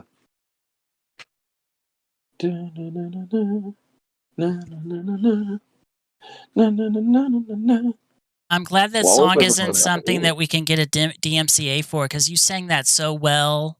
That, Right. It's perfect. It's literally you couldn't even tell the difference. right? But no, Chocobo like stuff here is pretty easy to find if you go to like hobby shops and stuff, you know. So when I'm back in the US, maybe if you want one, I might be able to find a small one for you. Oh, that's sweet of you. Yeah. I'm not big on like buying souvenirs just like of random things, but if somebody has something specific they want that like is pretty easy to get a hold of, I'm down to look for it. Being in Japan, I have a lot of people be like, "Can you get me this or that or the other?" And I'm a whole I tend to just say no, honestly. Right. Just so many people ask, and you know, but if it's something that I'm like, oh, that's easy, and it's a friend that I'm like, you know, I know that they'll appreciate it. I'll do what I can sometimes. Well, I just appreciate your friendship, so Well, thank you, Phil. I appreciate those too. and your gifts. I'm kidding. The gifts. I mean, it's really about the gifts, but the friendship is fine. Right. The friendship is the gravy part. The mashed potatoes is the gift. Of course. Of course not. You have the Just- sandwich where you know, it's a meatball sandwich, and the meatballs are the gifts, and the soggy old bread is the friendship. That sounds about right. It's Jimmy John's day old 50-cent bread. I doubt they sell it for 50 cents anymore, or even sell it anymore. If anybody knows that thing, maybe it's just an Indiana thing. But Jimmy John's, I've heard of that. there's think we sandwich got place, that, and though. their bread. They make their bread fresh, and the next day, whatever didn't sell the day before, because it's still like good to eat. They have a thing where you can say, "Hey, give me the day old bread," and you can get a loaf of their day old bread for like 50 cents. When I was Ooh. saving up to go to Japan and really broke, I would buy that in keep a jar of peanut butter in the back at the game store I managed, and I would just like eat that for lunch. Oh my god. Peanut butter sandwich on day old bread. Jimmy John's. Oh, people loving Jimmy John's. Their spicy peppers are so good. I'm like 100% hype on the spicy peppers. They were also the only place in the college town I lived in that was open past like midnight or 1 in the morning, so it was a pretty common like middle of the night munch fest to go to Jimmy John's if you were craving some tasty food. I Well, I didn't just Hmm. allow the term bitches. I allowed it in all caps too, just for you, Mary. Aw. Aww. Jammy Joe's. Yes. If you buy I love 50-cent getting bread unhinged. and you put jam and peanut butter on it, it is Jammy Joe's. This is Jimmy everyone's Joe's. favorite cup, by the way. The one that's just all rift Yeah. races. Oh These courses are lord. fun. I mean, and the game seems really prone to picking these courses too in GP mode. Like, I think maybe it's because there's so many of them, you know, because each of these is counted. I think when you go to GP1 and it's randomly picking courses, they added mirror mode courses too when you can do updates. Yes. But I think that it just chooses from like a random selection of all the courses over all of the GPs, including the multiple occurrences of this set of courses. And that's why it shows up so much. I can't imagine any other reason why, because it really is pro to pick these. Yes, it is. Yeah. They're not bad courses. The courses themselves are fun. It's just kind of boring. Like, I feel like the design in this, because it's just like all the same colors and stuff. Yeah. If you really look inspired. at the backgrounds, like it's a racing game, so you're only looking at the course straight ahead of you. If you look at the entire world, it's actually like really cool, like the design with the big spiral in the sky and stuff. But you don't have time to look at that when you're racing. No. So, you know. I have only the mission before me. Yes, of course. Must win. Much like Squall, actually. Yeah, who needs friends? I love Squall as a character. A lot of people complain about him being like not a character with a lot of depth or whatever, but part of that I think is just the English translation is terrible. All those times he says whatever, almost all of them are totally different lines in Japanese. Like it's actually stuff like one of them is a time he literally apologizes to Renoa and the English person translated as ... whatever. It's like, really? Holy crap, like so he's actually a really great character, and his character growth in the game is great. I actually kind of relate to it. He's wonderful. But again, I played, like you were saying, Peter, the stuff you play when you're in like middle school sticks with you for your whole life. That was definitely Final Fantasy VIII for me. So yeah, 100% for me too. Yep. Pokemon Red and Final Fantasy VIII were like the two like they're imprinted on my brain. I played Pokemon Red too. Final Fantasy VIII, like Grandia, and then Grandia. Yeah, Grandia is like another of my favorite games. It's not quite as like open world versatile, like lots of extra fun things to do as Final Fantasy VIII. So like playing it over and over again, it doesn't have quite as much replayability. You're pretty much just playing the same story over and over, but the characters and battle system and like world in that game is so good. And it's one of those rare like RPGs from that era where it's like not like, you know, oh, I'm a brooding whatever, like I have a bad past. Like the kid's really just like this kid Justin and his childhood friend Sue are like, he's like, my dad was an adventurer, I'm gonna be an adventurer too, and you go on a dang adventure and you save the world, and that's the game. And I'm like, sweet. And that's it. Like, it's so simple and refreshing to see like a happy, fun character as opposed to, you know, Cloud again, which I love Cloud. Oh God. But, you know, it is a pretty overplayed trope at this point.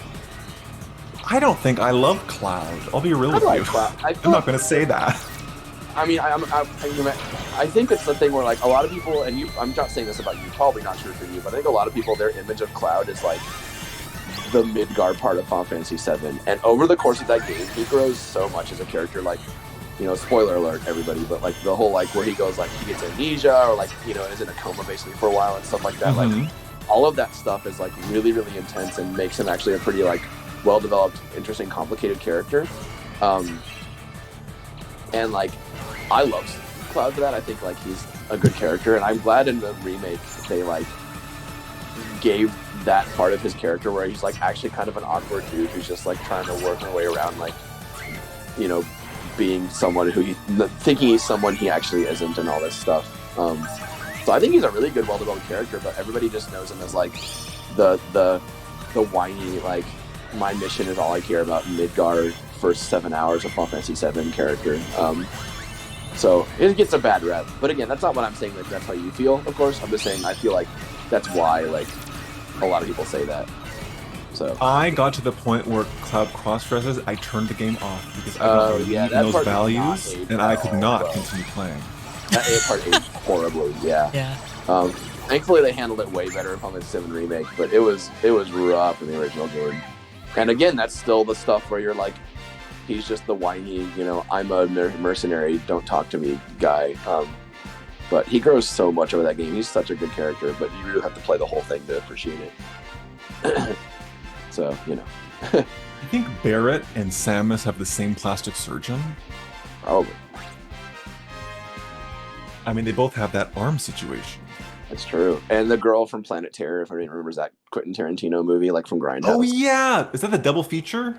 Yeah, I love that. I saw it in the theater like 4 times. It's just hilarious because that was like 4.5 hours long, but I was so obsessed. It's so long. I sat through like 20 hours of that in the theater because I loved it so dang much.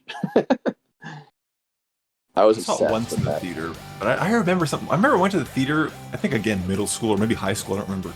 I Yeah. saw it, but then like I had to leave early because I went with like a girl asked me to go because Yeah. she was asked to go on a date there, and she said, "I don't like this guy. Can you come with me as a third wheel?" And I said, "Okay." So that in was the the- pretext where I went to this. So I left early. I abandoned her. I said, "I can't do this." I would like because it was Planetara was first. I can't remember if it was Planetara or Death Proof first. I think it was Planetara was first because Planetara was like so high action. It was very much like Kill Bill Tarantino, and then Death Proof was very like just like Tarantino, just like masturbating by writing dialogue. Was Death Proof? Yeah. Was Death Proof. Like that movie moved so slow, and the characters were so dislikable. But that movie, actually, if you can watch to the end, it is so satisfying. Like, the end of that movie is amazing. I actually ended up liking Death Proof more than Planet Terror once I actually got to the end. But you have to actually, like, have the willpower to sit through that entire movie because it is rough until the end. Which one is the one with, is it Jeff Bridges as the creep in the bar? Like, which is the one, not Jeff Bridges. That's Death Proof? It's not Jeff Bridges. It's Death Proof, yeah. And that's again, I won't spoil it, but his character is part of why it's so satisfying to watch to the end. Again, it's been like since I was a theater since I've seen it, so maybe it hasn't aged that well. I don't remember, but at the time I was watching it being like, oh man, what a payback! This is fucking sweet. Right. So, yeah. It was a good one. Again, it's Quentin Tarantino, so he definitely chooses, his audience. He's got a lot of issues. But if you can, deal with the Tarantino-ness of it, I remember loving that movie. Listen, I love Jackie Brown. It's probably one of my favorites. Ooh, nice. I'm a Tarantino fan, I would say. Well, although I haven't seen the last 3 movies he made, I don't think. Yeah. Well, and again, it was a guest. Oh, that's right. Planet Terror wasn't Tarantino. It was someone else. I forgot. Yeah, Death Proof was like Rodriguez? a guest thing. Yeah. I forgot about that. I thought they were both Tarantino for a second there. It's been so long.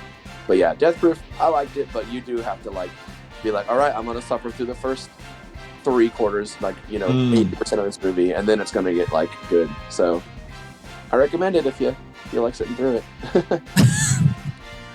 But is it better than Indiana Jones? What do you think, Phil? Death Proof or Star Wars? Because I think tough one. My God, what a decision! I never thought I'd hear that one in my life. Empire Strikes Back or an exploitation film that Quentin Tarantino wrote over the weekend. Yeah, exactly.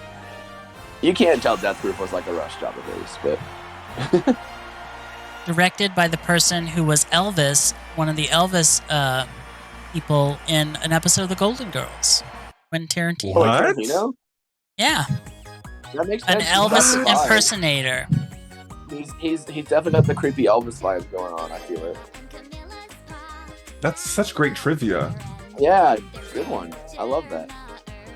Is One it of the chin? There's something with- 12 of them Elvis impersonators. Love it. Golden Girls, that's some fun stuff. That was sadly airing in my age of my era of all I want to watch is cartoons, whereas Dexter's Lab. But it's a classic for sure. Why am I? There we go. A good question indeed. Why am I? Why am I? Why indeed? Never-ending question. I think we're now into Ball and Garden. We did it. Let's all choose the last one then. Yes, let's choose the last one, hopefully. It's up to Cameron, We'll though. see what happens. Cameron gets to do whatever they want. Because Right. We're in on the deal. Cameron is the wild card. Yeah. Pick whatever.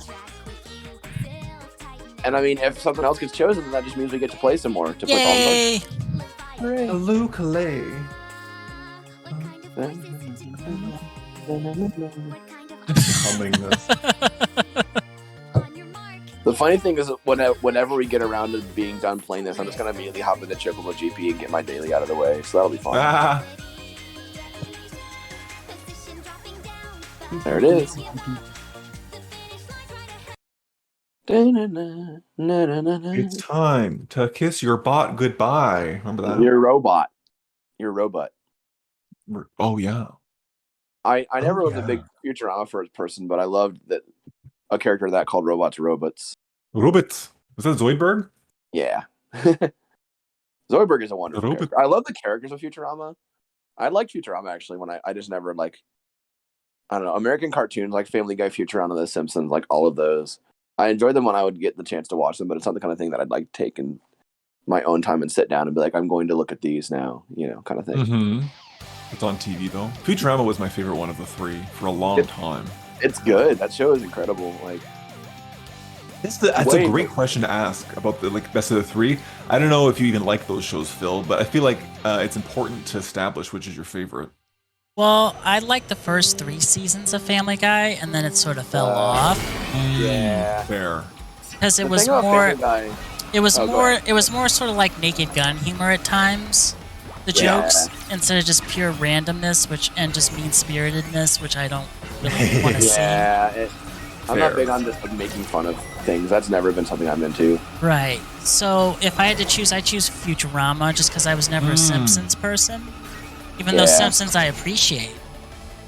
I get the influence. I was not allowed to watch Simpsons as a kid. Like, that was one of those things. Me either. Like, you can't do Simpsons, no Simpsons for Zach. And I'm like, okay. Like, I didn't care at the time, but, now I've been all this cultural reference, so that kind of sucks, but oh well.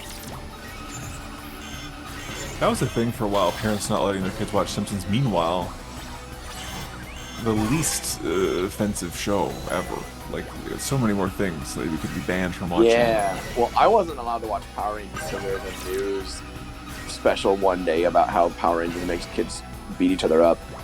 Oh no! But I will say, when I got Tekken 2 for PlayStation. Like, it was one of those games that I got like right when PlayStation happened, and I played that for a minute, and then I was like, my mom walked into my room one day, and I'm sitting on the top of my bunk bed, the top bunk, and I'm holding my sister by her feet, about to drop her on her head, and I'm like, "What are you doing?" My sister's like, "It's funny." He drops her on my head. She's like, "Don't!" And my mom would play Tekken. So it makes sense that my parents would be like, "This kid probably doesn't need to be watching violent shows." Oh my god. So that was a fun story that my mom tells sometimes about how the best part of my sister's like, "It's funny." He drops me on my head, and I was like, "No." So it's happened many times before. That's the takeaway. Hey, Kithra, welcome on in. Hello, welcome. Oh my gosh, Kithra, I know Kithra. I met Kithra and Lord Chaos around the same time. Ooh. Dun, dun. Well, South Africa in the house. Here we go. Yes, if you're not following Kithra, please consider doing so. Very lovely person. Very kind, very sweet. And let me also shout out who I'm playing with tonight. Oh my goodness, thank you. And who are you playing with there, Phil? Who would that be? Yeah, who am I? Who are you, really? We should have like a big discussion on this. Whoa, this stream is gonna get deep. There's always room for a Just Chatting segment, asking just these questions. We have Zacharoni and Cheese and Panty Lemon. That's us. All right. Yay. I guess we can do the official hello, we're this kind of person thing at the very, very end. We'll save the fancy introductions for them. Oh, yeah. The introductions for the conclusion, because I like to turn the streaming game on its head here. That's it. Oh, my goodness. Yeah. Do it at the end. Fine. I don't even need an introduction. I'm just playing video games on the internet. Who cares?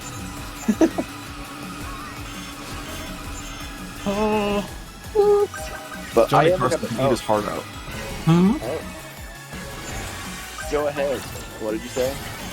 My full statement came out of my mouth. I'm over. Nice. I'm the kind of streamer where, like, I don't go, like, I'm not going affiliated, like, ever. I have, like, 300 some followers, but I'm not gonna do that. I don't want to, like, monetize my fun. And I also, like, purposefully have a Discord server that's just, like, super, super lazy. Like, it's just, like, I don't know, here's some rooms to share, like, food and pets and things you buy. And I'll make stream announcements here, I guess, and that's it. Like, I'm very much, like... I guess. Like, I don't want to, like, be, like, the super, like, content creator streamer type. I'm just kind of, like, here to hang out, and that's it, so... Well, if you don't have pre-rolls, I'm not showing up anymore. Whoa. I need pre-rolls, or give me pre-rolls, or give me death, basically. Oh, goodness. You just lost a customer. I love people that say that, by the way. I like it.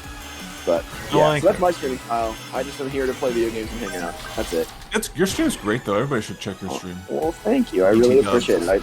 People say that a lot, and it makes me feel nice. Nice and fuzzy. Yay. Melodies of life.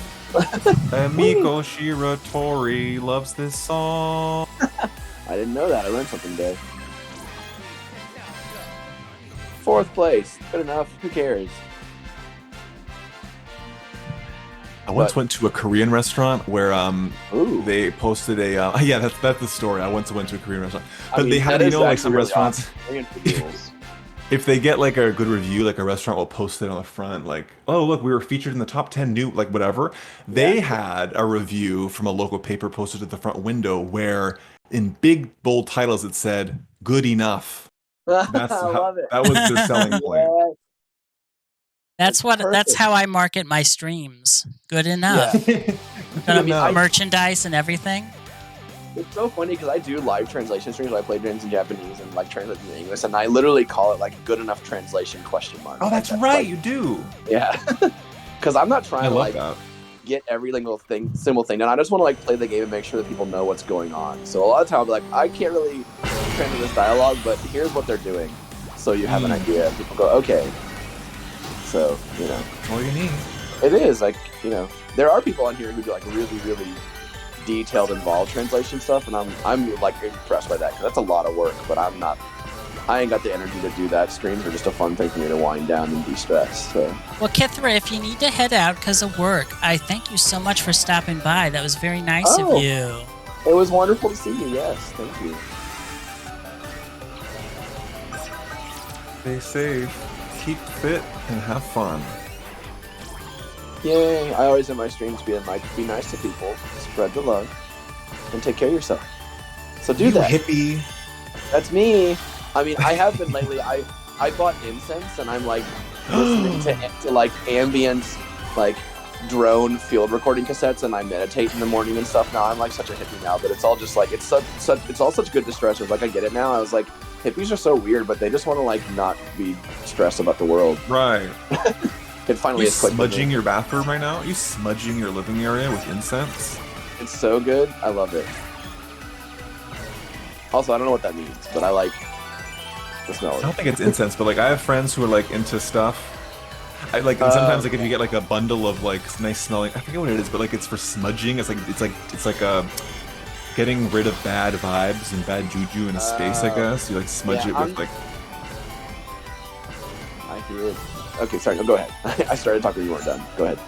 No, I love that. I just thought I have a couple friends who are into that. I don't really get into all that. I don't think. I'm sure. I don't know if you do either because incense is different. No, from this, but it just smells. I love nice. it. It helps me to go out. That's it. I love it. Like, I'm not like, I'm not that like. I don't even like. I wouldn't even call what I do in the morning. Like I tried some guided meditation for a minute there, and it worked really awesome for me to help to learn how to do it. But now that I know, like how like you do like this breathing and that stuff, I just like throw on some chill like music on a cassette or CD or whatever I have, and just like do like breathing exercises just to help me like wind down before I start my day, kind of deal. So I don't know if you call that meditation. I think it is, but it's definitely not a thing where I'm like, let's get in sync with my chakra or whatever. I mean, if people are into that, that's awesome, but that's not really what I do. So In sync with chakra. yeah, I don't know if that's even like the way that is. I just know like I've looking up like meditation stuff on YouTube when I was first getting started, like guided meditation. It was like those kind of terminology came up, and I was like, that sounds like cool if it's a thing you get into, but that sounds a little too. I don't know if like I don't want to say out there because I don't think it's weird, but it sounds a little too intense for me. So I just went with the simpler, breathe kind of thing. Insync chakra. Is that what it was? I guess. I don't know. I have no Okay, idea. I imagine if someone is done with that, with Insync chakra, they go bye, bye, bye. Oh dear. Bye bye. I get it. Ah, I haven't good. done that song in so long. I was more of a Hanson guy if we're going to talk like late 90s. Wow. Oh. Hot's I a was hot obsessed take. with Hanson. And then, I mean, now one of them now is like, I think they're like a Trump supporter or something. I don't know, which of course. Oh Lord. Yeah. White straight males, what can you do? Apart from But Mbop, I don't know anybody who's obsessed with Hanson. I just know people who like Bob. What else do they got going on? I don't know. They had their first album, like Middle of Nowhere, I think it was called. I haven't listened to it since like 2000 or like 1999, but I remember all the songs in that. I really enjoyed them. Really? And they became a band like they were like a boy band, right? But they actually years like they're all brothers, of course. And after the fact, they actually became like a boy, like a actual band with like instruments and like guitars, and like they toured the U.S. and like Canada, and like they became like a really really popular like indie like outfit basically. And apparently their music like after that fact was actually quite good. From what I've heard, I haven't listened to any of it, but. What about, because I've mentioned this a few times and nobody knows what I'm talking about, because I associate in my head Hanson also with the Moffats. Is that something that people know, the Moffats? Because they're from Canada, they're like from out that west. That name sounds familiar, but I don't know like any more than the name. I think it might have been one of those things where they seemed famous to me because the local stations would play it because it was like kind of local. But yeah. I thought everybody knew the Moffats. Did anybody in chat know the Moffats? They have like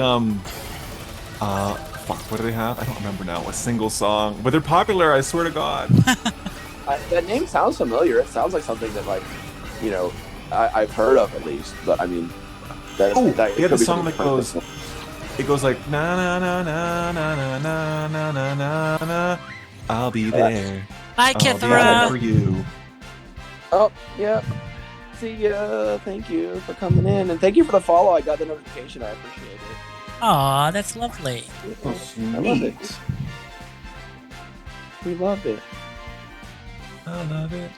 Woo. But also, I don't know if you guys know the band Wolfpack. Any of you?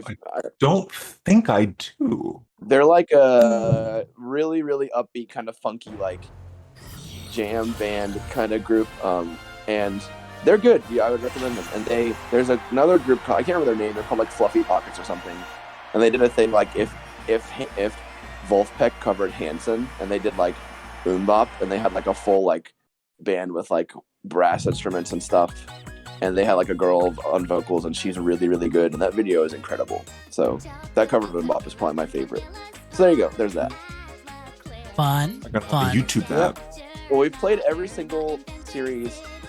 Is this the end of playing Chocobo GP today? We're actually almost exactly at 3 hours. So. Yeah, I think so. Cool. Yeah, that was a lot of fun. Freaking fun.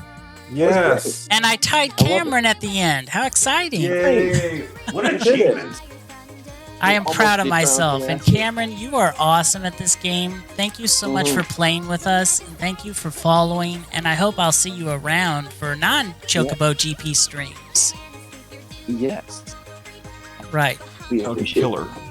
Yes.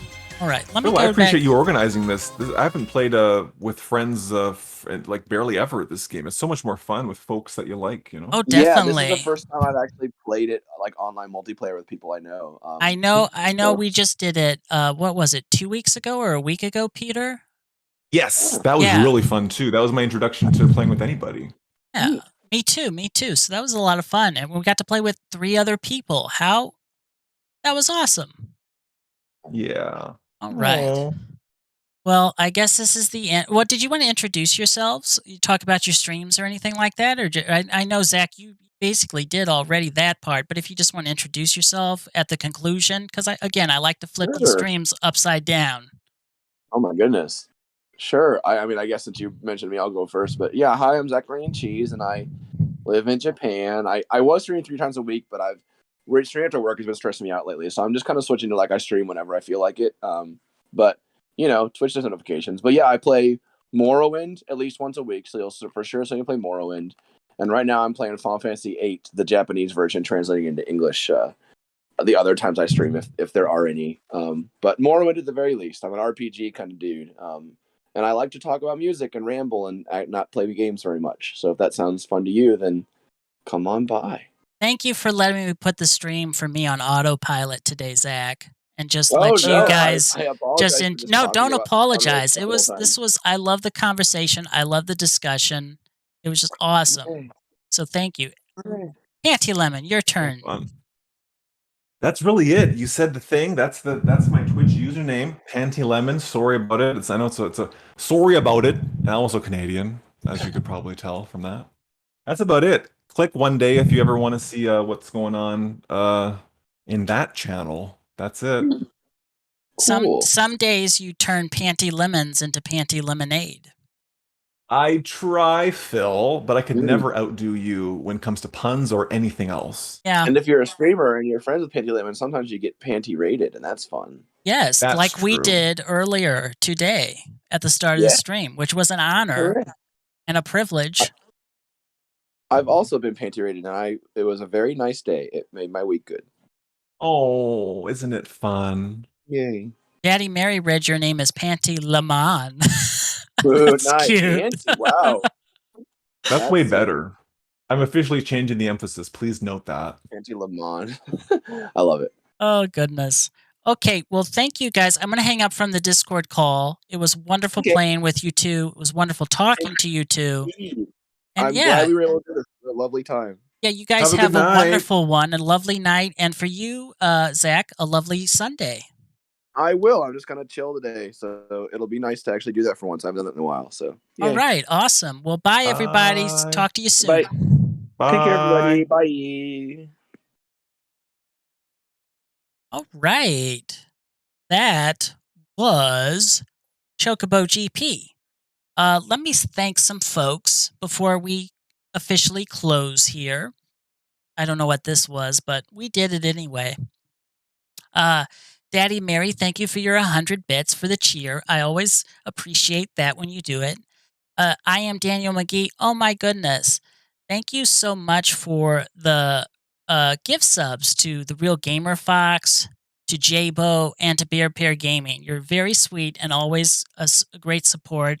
I appreciate you immensely, my friend. CF2009. Thank you so much, Cameron, for your racing with us, for your follow, and just for the great time. It was a lot of fun.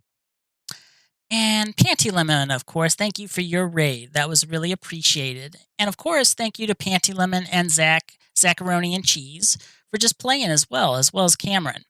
That was just a lot of fun, and I really enjoyed it. So let me see. Yes, Panty Lemon. Let's see who we can raid, if anybody. If anybody I know is streaming.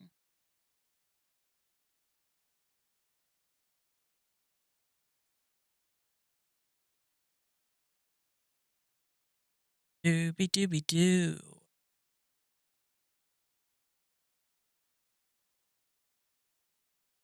So, their name was mentioned on stream, and I haven't rated them before, but Zan with a Plan is playing Fortnite. I think we'll do that. Oh my gosh, Zacharoni! I wasn't even looking at chat, and we thought the same thing. But yes, I'm going to start the raid in just a little bit. And if you are a subscriber, if you could copy and paste this first raid message when we do our raid. I just said doo-doo. That's a high-class comedy you expect from me on this channel. And if you're not a subscriber, please use raid message number 2. And yeah, let me start the raid. Let me get the name correct with the capitalization and all that good stuff. I don't know if that matters, but wow. All right. Thank you, everyone, for joining me. Tomorrow afternoon is Final Fantasy Crystal Chronicles with Sass Gamer, Swifty 120, and Magical Guy. So stay tuned for that tomorrow. See everybody then.